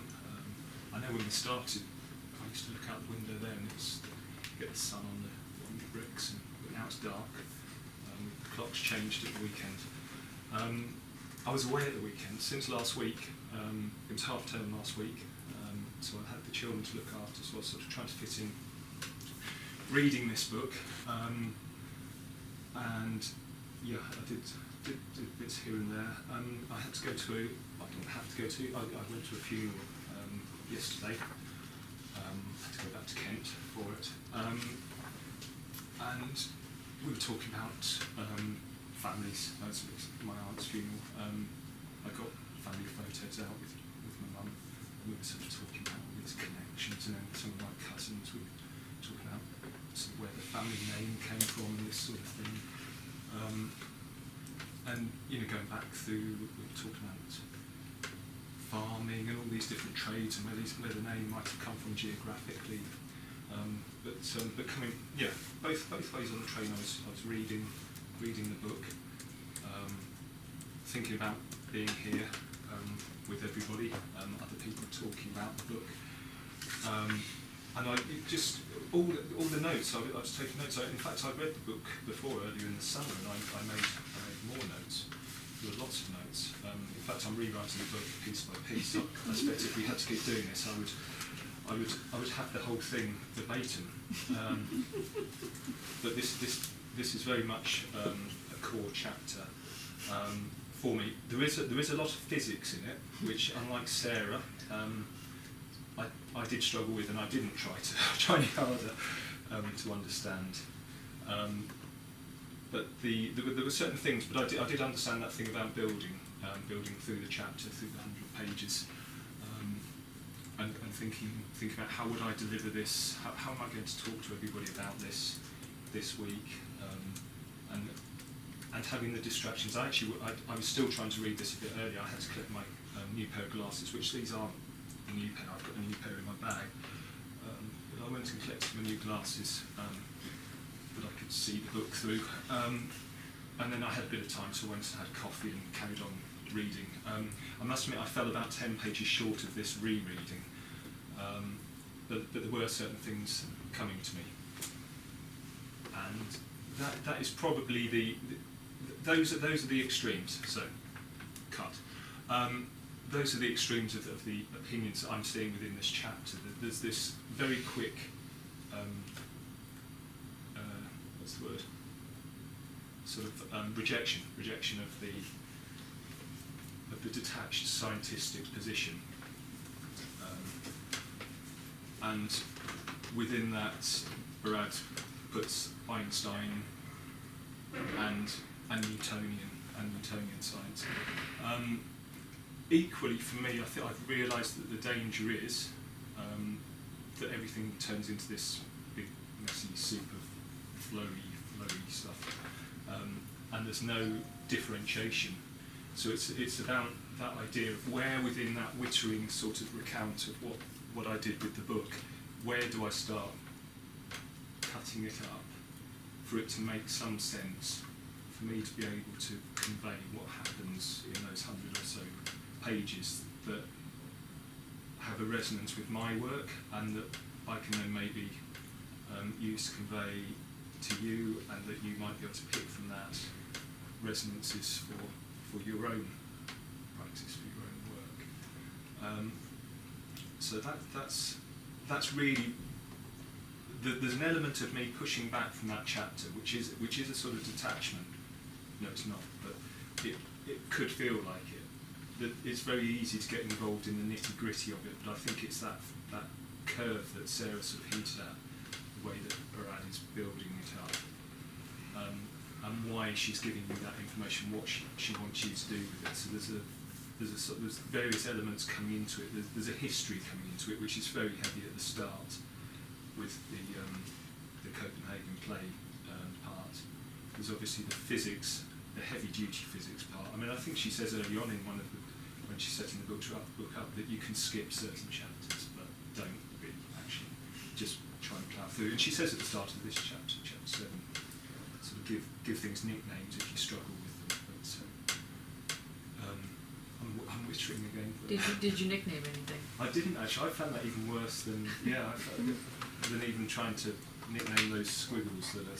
So as part of the way in which you're presenting this, you're asking the question, or you're presenting the question, what's the difference between diffraction and distraction?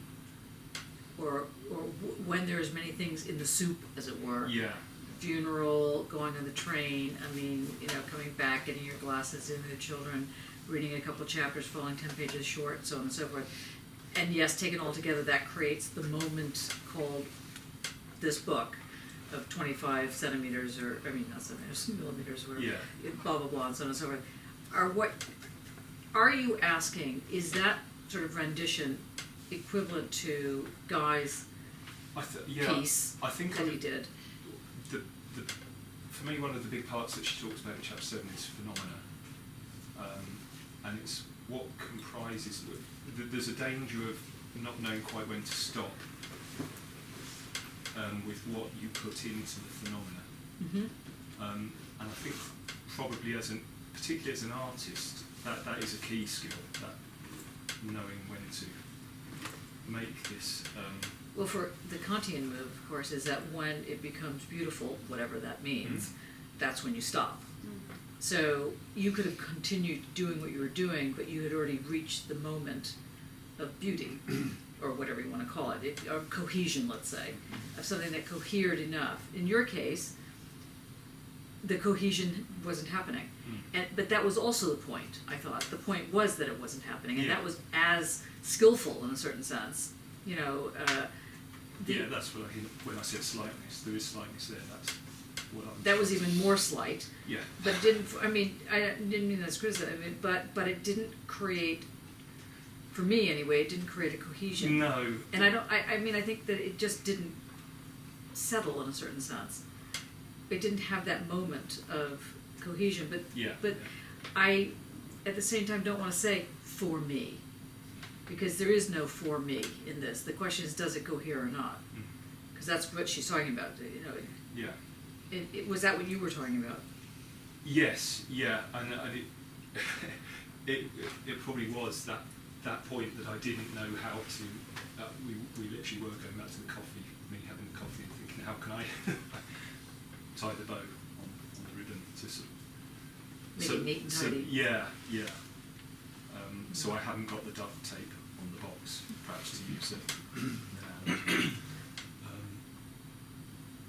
Do you lay on the couch? Do you feel that you need the duct tape? No, probably in the sense of there would be a lot of blank faces if there's some things needed. I felt, but let me rephrase it. In your blog, I don't know how many people are following the blog. Yeah, it's very beautiful. Again, you know, the images, the running, the way in which the letters come up. It's both very well conceived and not overly conceived, and then sometimes it is overly conceived, but then that's okay too, because that's part of the conceiving of the whole plan and so on and so forth. That's very different than what you just presented here. Yeah. What's the difference?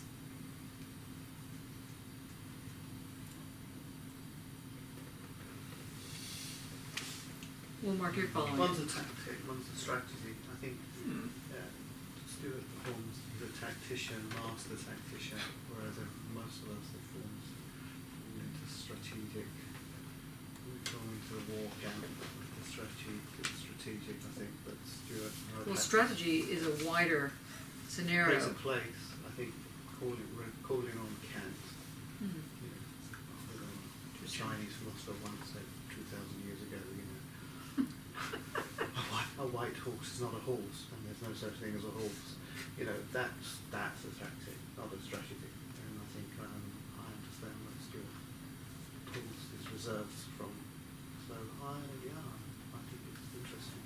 Do you think that a diffraction is a tactic? No, I think it's part of It's strategy. Okay. Do you want to just explain the difference as you're understanding it, as you're using strategy and tactic? Yeah, I think because the strategy creates a place, it's a position to be defended from. It's a very. I think Ryan, hello. I think it sort of resonates with some. You know, what I only hear you introduce yourself, but I think it resonates with certain things that maybe you're interested in, the strategies of art, practices, positions of cultural identity, and things like that. I think that it has to do with that in history. So I don't really know. I veer straight away towards Stuart a bit. Either or, it becomes a tactic, becomes a strategy, put in place, or kind of, you know, I've been called Mr. Prevarication. You know, I You've been called Miss Prevarication. I'm the most prevaricating person somebody's ever met. Somebody said, I'm the most prevaricating person that somebody's ever met. So I do fall between these two stools sometimes, between laying my cards on the table or becoming more But tactical. a tactic to me seems reactive in a certain sense. I think it can be, but I think that's an interesting. That is interesting that you say that, John. I think that it can become more reactive, but I think when you say reactive, I think you, being who you are, will understand. I mean, or rather, I can understand by kind of believing in the consequences of what you say by what a reactive means. That way, I can come to understand. So believing in, to understand in a certain sense, I have to kind of believe in the consequences of what you're saying when you say that the tactic is kind of reactive. No, I'm just saying in terms of military jargon. Yeah. Military jargon tends to mean tactic is like you're reacting to an immediate situation, but the bigger picture isn't there, as it were. So with that then, can I use the idea of the reactive tactic to work with what Guy was saying about feedback? That tactic is feedback. So what I said at the start when I did my introduction at 4 o'clock, using the malleability of the situation, I think that might be right. That idea of reaction, but it's not a direct reciprocal reaction. It's probably a feedback form of. Interesting. I think it's very interesting, especially for artistic purposes, but also for broader questions, to think that the tactic and the strategies can actually be flattened onto one line or to one boundary, in terms that your strategy could be to only have tactics, and in this case, one reacts to the logic one encounters. So it's a very, instead of having a strategy or teleology in which the tactics are steps in the representation of an end or of an intention, one is open and then diffracts for what one encounters, because there are logics at play, rules and dimensions in place, and one doesn't think beforehand that can be art, but can alter and play with that and turn it into an art intervention. Interesting. I can totally agree with that in the sense that it's when I perform those things, I make a preparation. I make a sort of in here I actually made a whole script of what's going to happen in the room and what I will ask you to do, and lots of details in there. And sometimes I make like diagrams, like those ones, which establish the connection, the relation between the things, and how it's going to unfold. But then, and this becomes this kind of strategy which I arrive, and then, but the actual performance, the actual moment of doing it, can never really go through that strategy, can never follow the direction. It may be in somewhat like a larger direction, but it's actually, I'm not busying myself with that. It's already forgotten in the sense that it's embedded in the situation. And now the tactics is how actually I'm maneuvering in order to create new space, new surfaces, new things going on. So that's kind of the dynamic of it that's going on. And that's also related to the feedback, that it has its energy that pushes something else or pulling you out of a situation. Sometimes it's something that you need to do very fast. You really need to pull it now, because unless everything will be destroyed. I'm still not certain I understand the strategy tactic thing. I mean, maybe I'm just slow on the uptake here. I'm not sure I understand. Dane, were you going to clarify this? Nope. I'll try and answer. Okay, good. My distinction between tactic and strategy. Tactic is based on a battle. Yeah. Strategy is war. Yeah, exactly. So Yeah. you know, a strategy, you've got a very much wider economy, you can win some battles, you can lose each other's. And tactics are... The long game. Well, tactics aren't a repeatable battle to battle, let's say.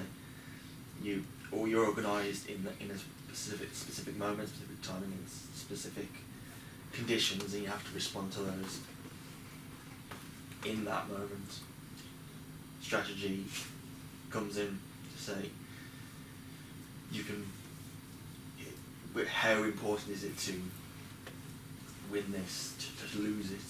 What's the acceptable loss? Again, it goes back to that more economical way of managing. Like Deleuze and Guattari talk about the war very general. It's like that's very tactical. So there's no head to the army, let's say. But there's still something that gets them organised, that gets them moving. Well, in I.L. Weissman's work, not knocking anything over him. Take the liquids far away from me. He has that argument about the least of all possible evils argument. So that's what the 665 argument. So that the military position is you can kill X amount of people, or you do whatever the thing is, and that will be at least better than if you didn't do anything at all. But it's a weird better than, because all these people are killed. But it's the least of all possible evils argument. So that's a tactic, but it feeds into a wider strategy. The strategy of 665, which is then both a strategy and a tactic. But anyway, not to get into I.L. Weissman's work, because it's interesting. May fit into this or not, I'm not sure. You know his work, right? Emily, with your work, would you consider yourself doing, like when you set up your tableau vivants, are they pre-thought, interventions? Would you call it a tactic, or would you call it a strategy, or would you call it something else altogether? I don't know, I've been thinking about this quite a lot actually in relation to the book, because it's kind of like, especially if you're going into kind of the diffraction thing, it means that, say if I'm basing it on a painting, it's not like this is that's based on this, and they are two separate, like paintings waiting in the void kind of thing for you to take and use. I think that why the tableau vivants, why the actual tableau vivant thing works is because it never works as like a copy or a copy of a model. It's always that it does all these kind of other strange things that are kind of within the phenomenon of doing it or something like that. So the tableau vivant in that sense is diffraction, is the thing that emerges in the moment of the diffraction. Is that what you're saying? Yeah, or like I don't know, like it's I was thinking about it as maybe like a nodal point or something, that kind of it can bring lots and lots of elements kind of together. It's not just that it's something based on something else or this, that and the other. It's this really odd dynamic thing that... So we have a tableau vivant sitting behind you. Yeah, I still don't like that it's wrapped in plastic. Well, you're meant to take it off. Oh yeah, I was, wasn't I? Yes. I'll do that. And I thought you hadn't taken off because you wanted it wrapped in plastic, but anyway, I digress. No, it's like a jar's in a body bag or something. Yeah, it does look like yeah, let's not go there. Okay, but this is the tableau vivant. Can you walk us through the way in which you're understanding diffraction here, then?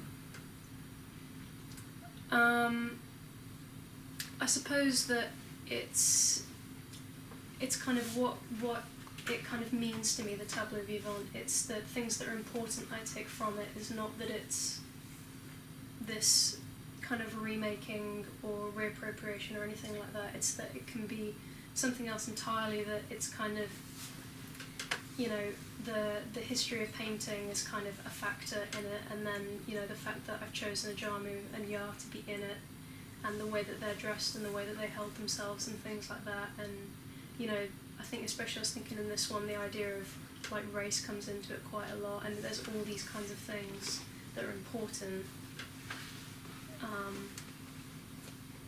Yeah, I don't know.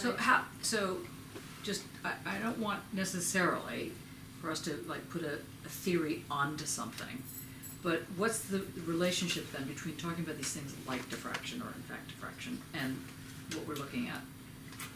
I mean, so you're saying like the history of painting is to use what Sarah was saying, is part of this whole wave function that we're dealing with, And on the wave function, we have different moments. They're not points, but they're like moments. History of art, race relations, queer sexualities, you know, an outstretched hand, the jacket, you know, all the rest of this kind of thing. And all that comes together to create this frozen moment, which is the tableau vivant. But the tableau vivant is not really frozen because it's a living frozen. So,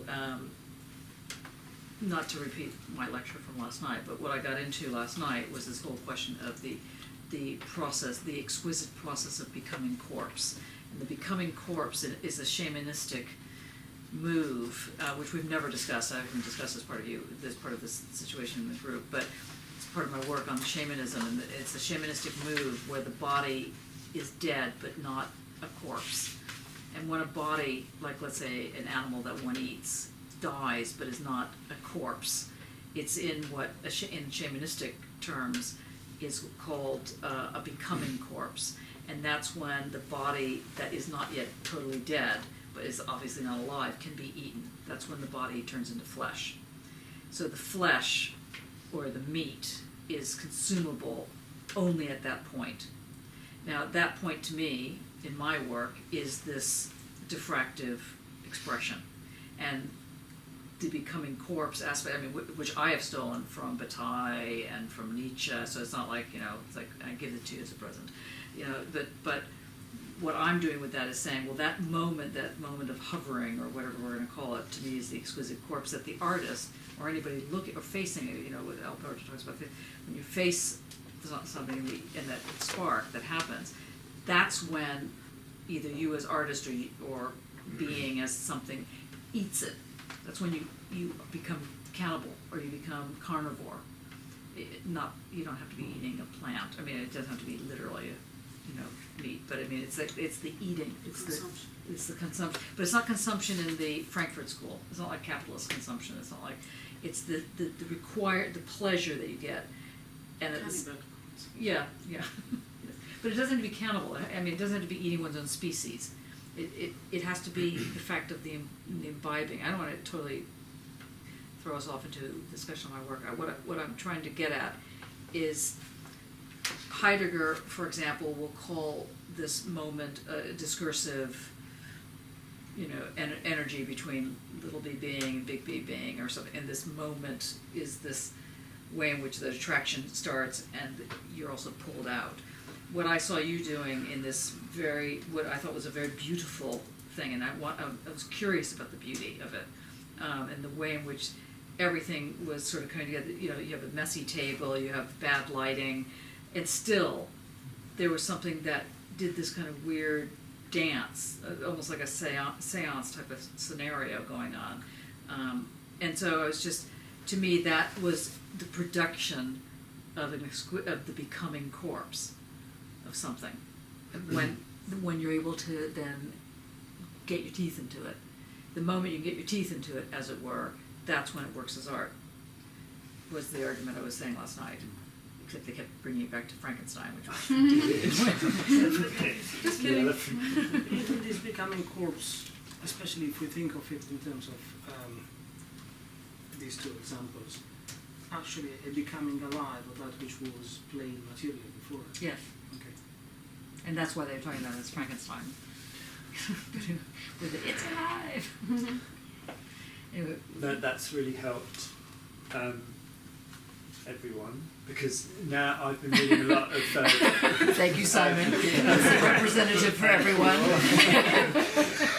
That's great. King Simon, yes.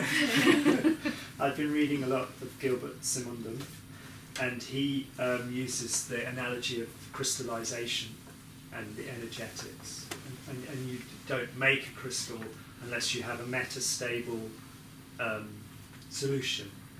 But it's only when you introduce a seed into that solution that possibly crystallization can happen, or it might not happen. But for me, you were saying with Emily, there's this whole kind of field of the history of art, and the painting is almost like introducing, and this object is like a probe, really. Mm-hmm. And if the conditions are right in here, then crystallize something. The thing that emerges is what Matteo was talking about in terms of this globe Yes. type of thing. It's not like it's not like a platter. It's like But- there's but something. a crystal forms Yeah. surfaces. Mhm. I mean, it's not flat. It's not. And that's why your blogs, to me, operate as this exquisite corpse type of thing, whereas what you just did there did not. And it did not because you were imparting information. And that was different. It was like a data structure. Rather than, now you can, with data structures, create this spark.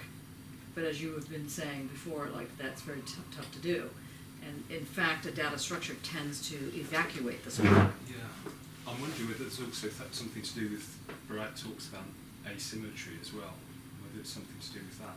I think she does comment on physicists, I think I noticed down the page.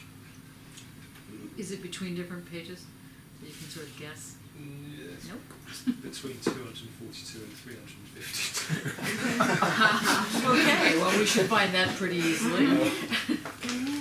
Yeah. Can we consider the moment of? I'm still at the moment when you mentioned the Jesus on the cross example. Okay. Because it brought up several things to my mind. But now, as talking to the idea of becoming a corpse, or when the flesh is eatable, so it is that moment when Jesus was on the cross that he, as a symbol, became eatable. No, it's when he does the resurrection bit. It is when he does the Sorry, it's that other trick he does. Yeah, because he's dying on the cross, but he's. But what I'm trying to say is that it requires us to be sitting there to perceive this and to digest it, to eat it, to whatever. But Well, it doesn't necessarily require our presence, but it requires somebody from outside to reflect on the painting, on Guy's sound installation, or on Jesus. Well, again, Not on the the crystallization. famous tree in the forest problem. You know, if a tree falls in the forest and no one heard it, did it fall? And my answer has always been yes. But it hasn't been eaten. Yes, but it fell. And so, to me, yeah, that's right. And that's a very good point, because people confuse the role of the observer as the eating bit. It has nothing to do with that. The role of the observer is to verify that it happened. Yeah, and Einstein says, is the moon really there when no one is looking? It's the same thing. Yes, and I the was answer is talking yes. about that last night. By the way. Yeah, It's because like- Hegel talks about it as well. When you Yeah. turn your back on, say, Emily's painting, is it still there? I've not seen it. 'cause Yeah. I've turned away from it. Again, Donald Trump, yes. Yeah. It is there. So, yeah. And what's important about that is the difference between evidence and verification, and this spark that makes it come alive. You don't need, literally, the human doesn't need to be there. The human me, the I of me doesn't need to be there to make that spark happen. The spark happens, though, when there's a consumption. And the consumption can be one atom consuming the other, one electron or whatever it is, you know. So the God particle, all that rest of that, it doesn't have to be human. It doesn't have to be animal, it can be machinic. And this is the thing that people are finding out with artificial intelligence. Is the creepy thing about artificial intelligence is that once they figure out how to do that spark, This is why the concept of phenomenon in these texts is so important. Yes. Because you cannot have an object or a subject for this matter that exists independently of their intrinsic relation to the environment and the other object and subjects. This is why the real problem of diffraction starts from interfering is something that is already ongoing, and you only work with the consequences of that. There is no reduction to essential elements. So the witnessing of the tree falling or the eating are entirely different in the sense that eating is what makes the event of the tree falling in a certain sense. Mm-hmm. So firstly there is a relationship that coheres, and then you have the fact Mm-hmm. happening, or something existing in sense. Yeah. So it gets into your condition report. Well, it really resonates with something.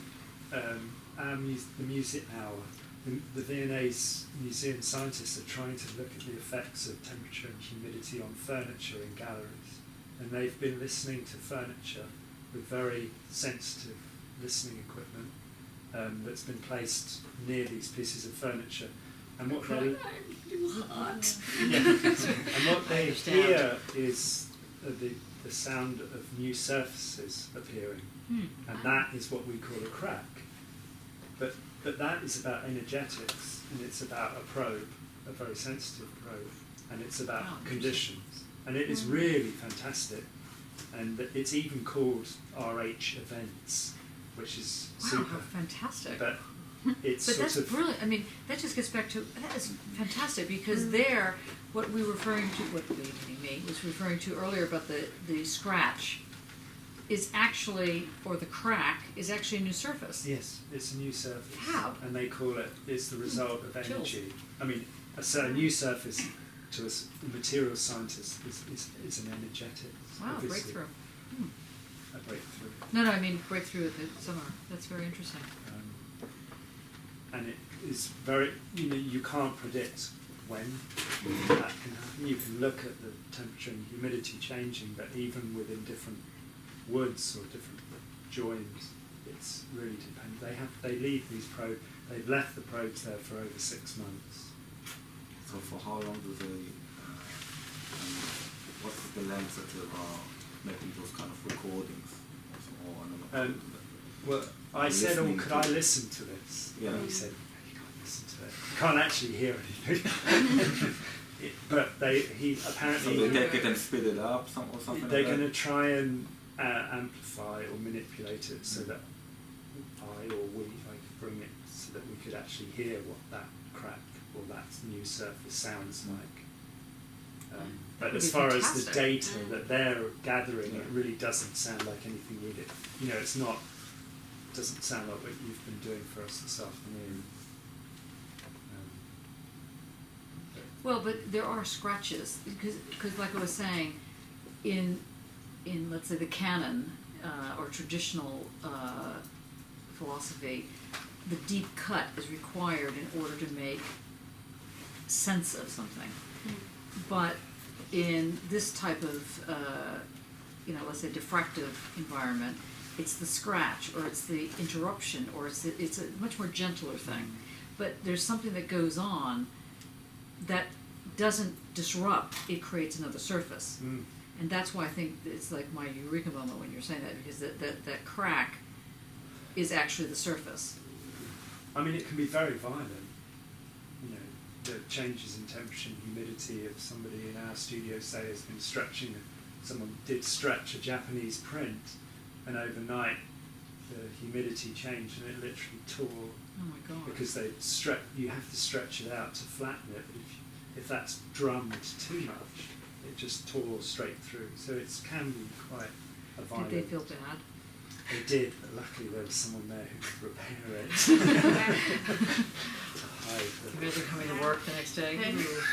Gosh, that does not look good. Oops. Yeah. But so it'd be more interesting for me to have what does coherence? What? We'll see. This has become the next question. But because that is really. If one uses the metaphor of the crack, or the image of the crack, not the metaphor of the crack, you think of a continuity that is interrupted in order to create something. The coherence is it speaks of a coming together and installing a refrain or a dialogue that is actually the same thing. It creates a place, not a space, but a place. It's a set of dimensions with its own rules and laws and ways of functioning. But they are the same. Like the coherence or the generation of the new surface are the same thing. The two names. Say that again? The coherence and generating a new surface are the same. So if there is a coherence in place, then one has a new surface, a new place. But maybe the word coherence and the word crack is what's... Because it seems to diverge, but actually... But crack is the surface. Yes. Crack is not I mean, we the break of refer the surface. to it as a crack, but our scientists would refer, all the scientists refer to it as a new surface. Because it's an event. Yes. And that's, so one starts thinking of a surface not again as ground, but as this more volatile or mobile or, you know, intense. It's dealing with intensities, not dealing with planes that are just, you know, flat or something like that. Which is why a surface can. It's why a surface can have a thickness. It's why surfaces, you know, any surface can have thickness, and the thickness is because it's about this intensity, rather than, and then of course, how intense can you get before you're not intense? You know, again, it gets very zen then at this point.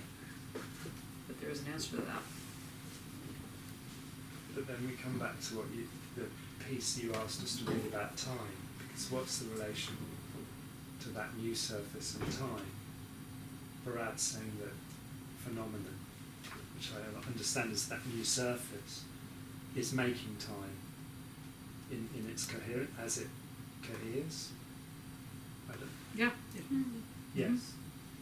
And that's well done. Excellent. And it makes a new condition. It makes the condition of the condition. It conditions the condition, as it were.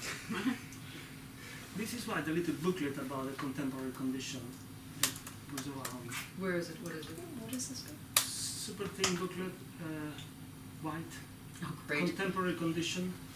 There were a few copies around. Contemporality. No, contemporary condition. It appeared less than a month ago. Yeah, that. Oh, that one. Okay. Is actually trying to get at it, but they actually fail. Yes. Because they still think in terms of one linear time. Yeah. And now to name a time that is no longer modern, is contemporary, comes after the modern, comes after the contemporary, comes after. After, yeah. Interesting. Thank you. Rajamu, would you like to present? Just kidding. That was my joke. I'm getting better to it. I feel I'm busy I'm still trying to kind of get past some of the physics stuff around Barad.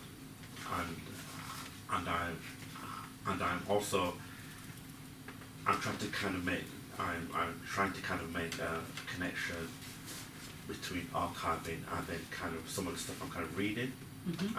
But then I'm actually not making that kind of connection yet. I know that's not to kind of place one on top of the other. I'm just trying to kind of make this kind of relation. But kind of the thing that I kind of got from kind of chapter 7 was how Barad kind of tells you to keep going through it because at some point it would kind of make sense. Like Winston Churchill, when you're going through hell, keep going. Yeah, keep going, yeah. Yeah, and so basically on page 248, and the best I'm thinking about kind of research a lot at the moment. So on page 248. On 248, right at the bottom, the last few lines. Wait, don't start.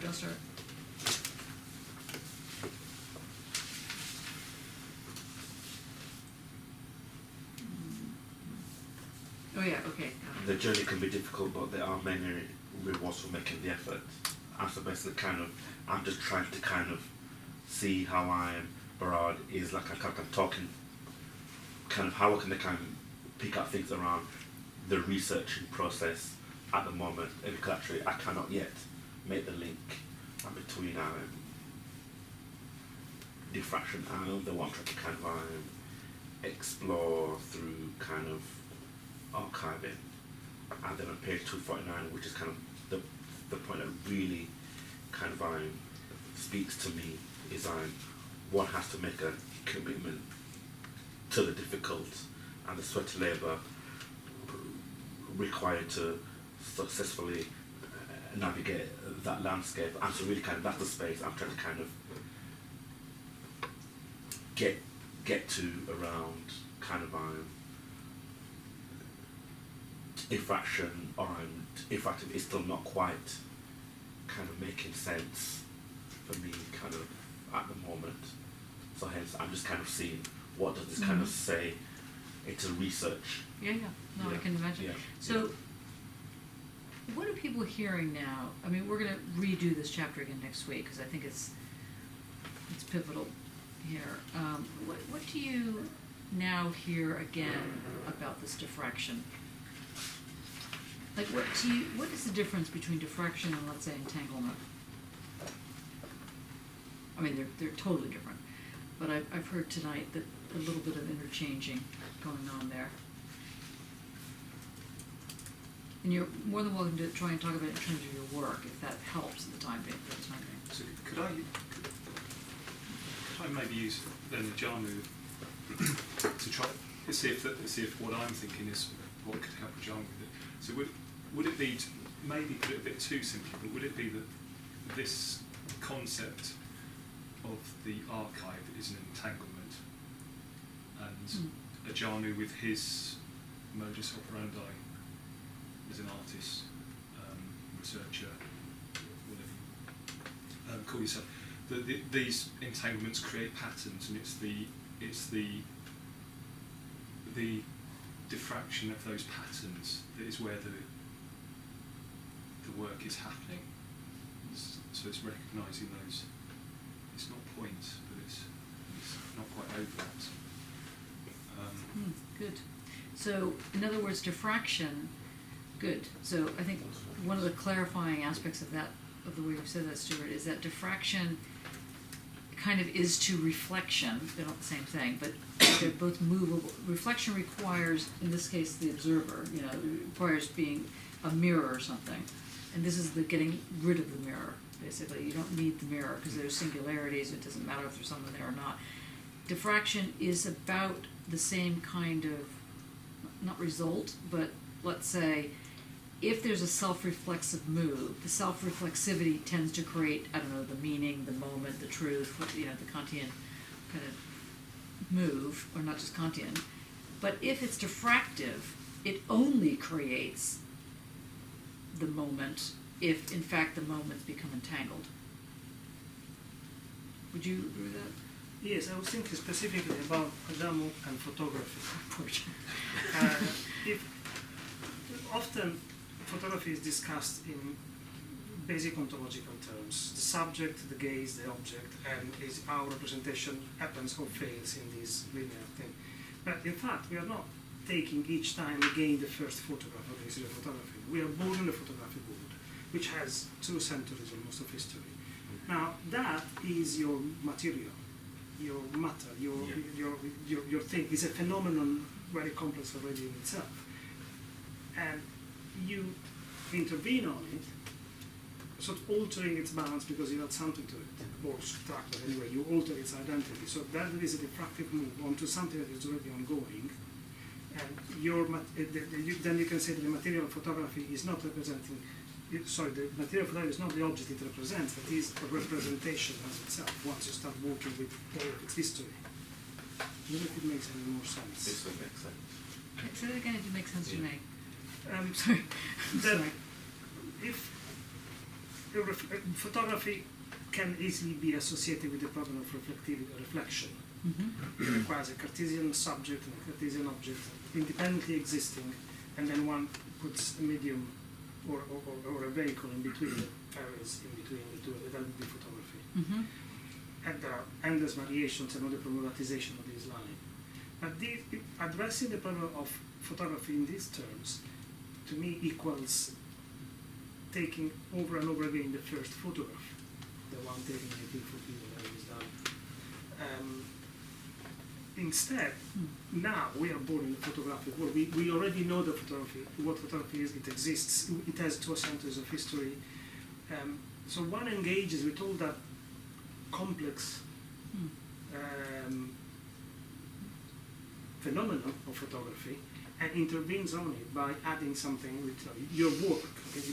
It's yet another take on what photography has been understood so far.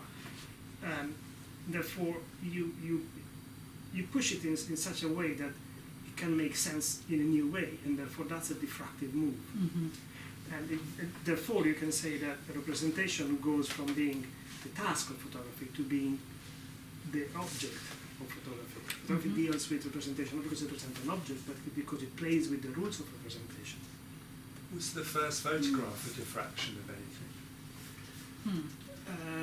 It might be in terms of, I don't know how the first photograph came But maybe about. all photographs. Why start with the Well, first? Jeffrey Batchen says that we shouldn't look for the first photograph, For example. but we should look for a desire to photograph. And that desire obviously can start much further back. Well, then Yes, you get but- camera preceded it. Yeah, right. But that, yeah. that equals to have a concept of an object, and then you would have a concept, the desire, and which you try to make real, one way or another.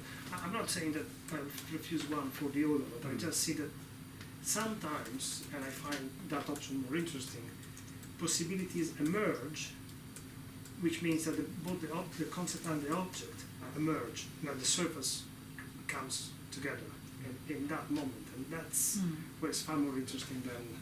I mean, obviously, temporarily, you can have moments of the points of this surface emerging at different times, but the event is one. So think about the first photograph. That didn't happen within photography. That happened. So that was something happening within maybe light optics. I don't quite know the backstory, but that created the crack, the split that then became photography. The new surface. Very interesting. Yeah, but because that is very important there, because photography is often associated with optics. And in fact, photography is a chemical issue. Before that, it's not graphic. Yeah. It's photo only. It was only after the. After the one could stabilize the impression on whatever silver material. Wedgwood was putting photosensitive materials onto his pottery. So you're right, there's no optics there.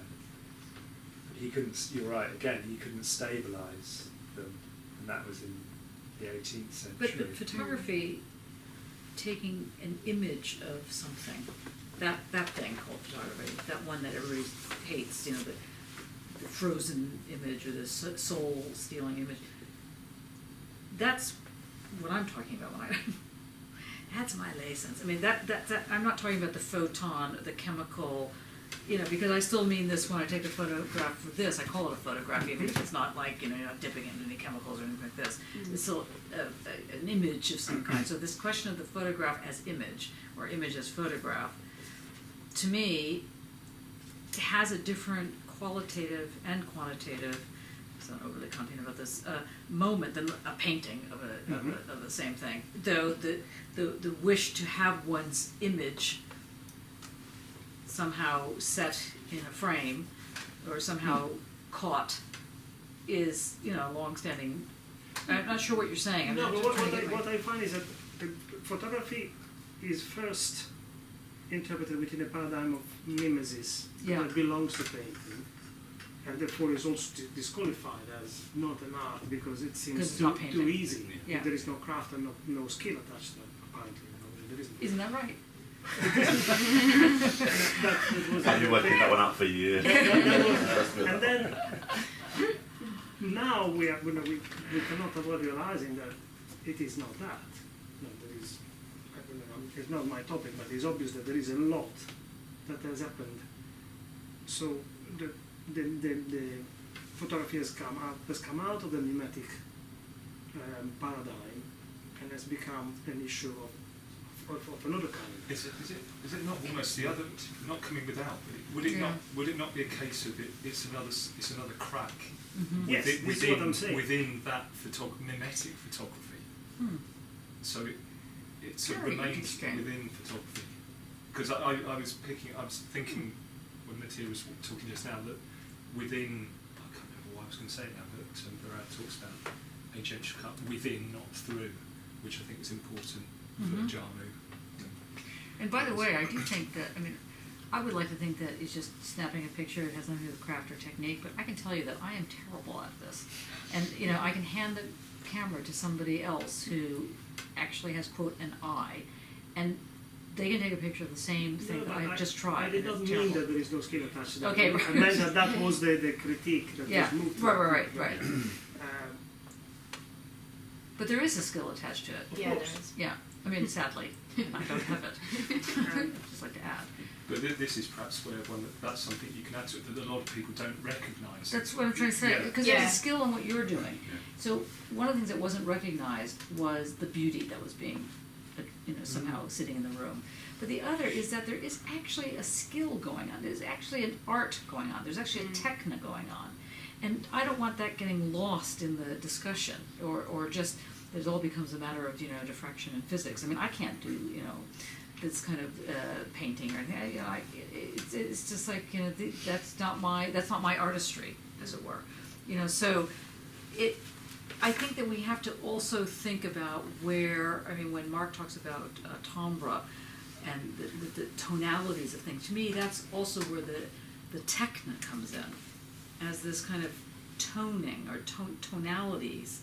It's something that makes it, a little bit more into this world of art. I mean, I'm wondering, does it get close to, is it Deleuze talks about palpating? Is it to do with that as artists, that's what we do? So thinking I'm working with landscape, I could go and paint landscapes. Mm-hmm. They might eventually look okay.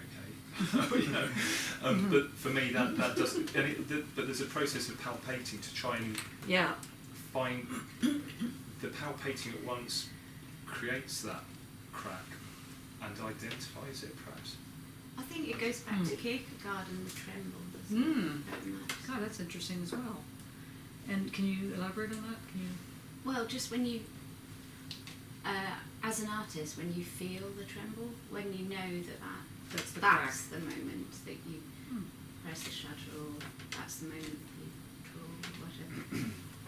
And in fact, there was an interesting discussion last night between when we were talking about telos and the end and how it's cyclical and goes back. And one of the painters was talking about that you don't really know where the start is or the end is really. That you're sort of working on it, and as you work on it, it's just a sort of cyclical notion. It was quite interesting. Really. But it's the road direction to me, you've got to. What's that saying? There's still no road direction still. Yeah. If you're not in the circular, still know where you're going somehow. Somehow, yeah. Yeah, no, I think that knowing, again, for me, that's a carnal knowing. And that's why I keep talking about the eating. It's something to do with the senses, but in a very direct relationship to sense. Did you use the word discrimination, which is what Isabel Stengers uses? Can you develop that? Well, for her, then it takes it out of just being about an intending eye, because animals can very easily discriminate when something's right or wrong, or what, and so that sense of discrimination. Well, it can sort of. It's less of looking for the human or the right. So discerning, it's not something, yeah. Hegel talks about it as being intuition, doesn't he? Yeah. That's a form of knowledge, is linked to intuition. Yeah. Sense certainty. Yeah. Well, Mark, what were you going to say there? Nothing much. This is hilarious. I've been reading John Cage, and he talks about you can go to like an independent film festival, small independent films, and it will be not very good, but the overall effect is good. And also I went to I saw an art display on Friday, and the artists had taken just more examples really. They've taken different pixels, like when you have the blue, so you have the red and the blue and the green and on the screen, and you get yellow, don't you? In his work, they've just taken those pixels, which were then viewed at different angles, would cohere into some kind of. Just some more examples of interference diffraction patterns, really. I quite like the John Cage one. I think we're going to end on this note. I think it's quite a good way to end. But in the sense of just for tonight, it would be, important to, I think, redo 7, so you can do 7. Cause good. And who else would like to help Coral with 7? Ajoma will help Coral with 7. And who else would like to help? Emily. Yeah, I haven't read it yet, so I don't know. Good. So 7. It's a tough one. Okay. Yeah. So the 3 of you will work on 7. Who wants to work on 8? It's a good one. It's fun. Okay, good. I was just going to swing the games. I knew you were, Yes, so I got in there quick. Okay, great. Okay, good. We got our 4 people. The 4 horsemen of the apocalypse for next week. That was excellent. Excellent seminar. I think excellent. Everybody really rose to the challenge. Thank you. Okay.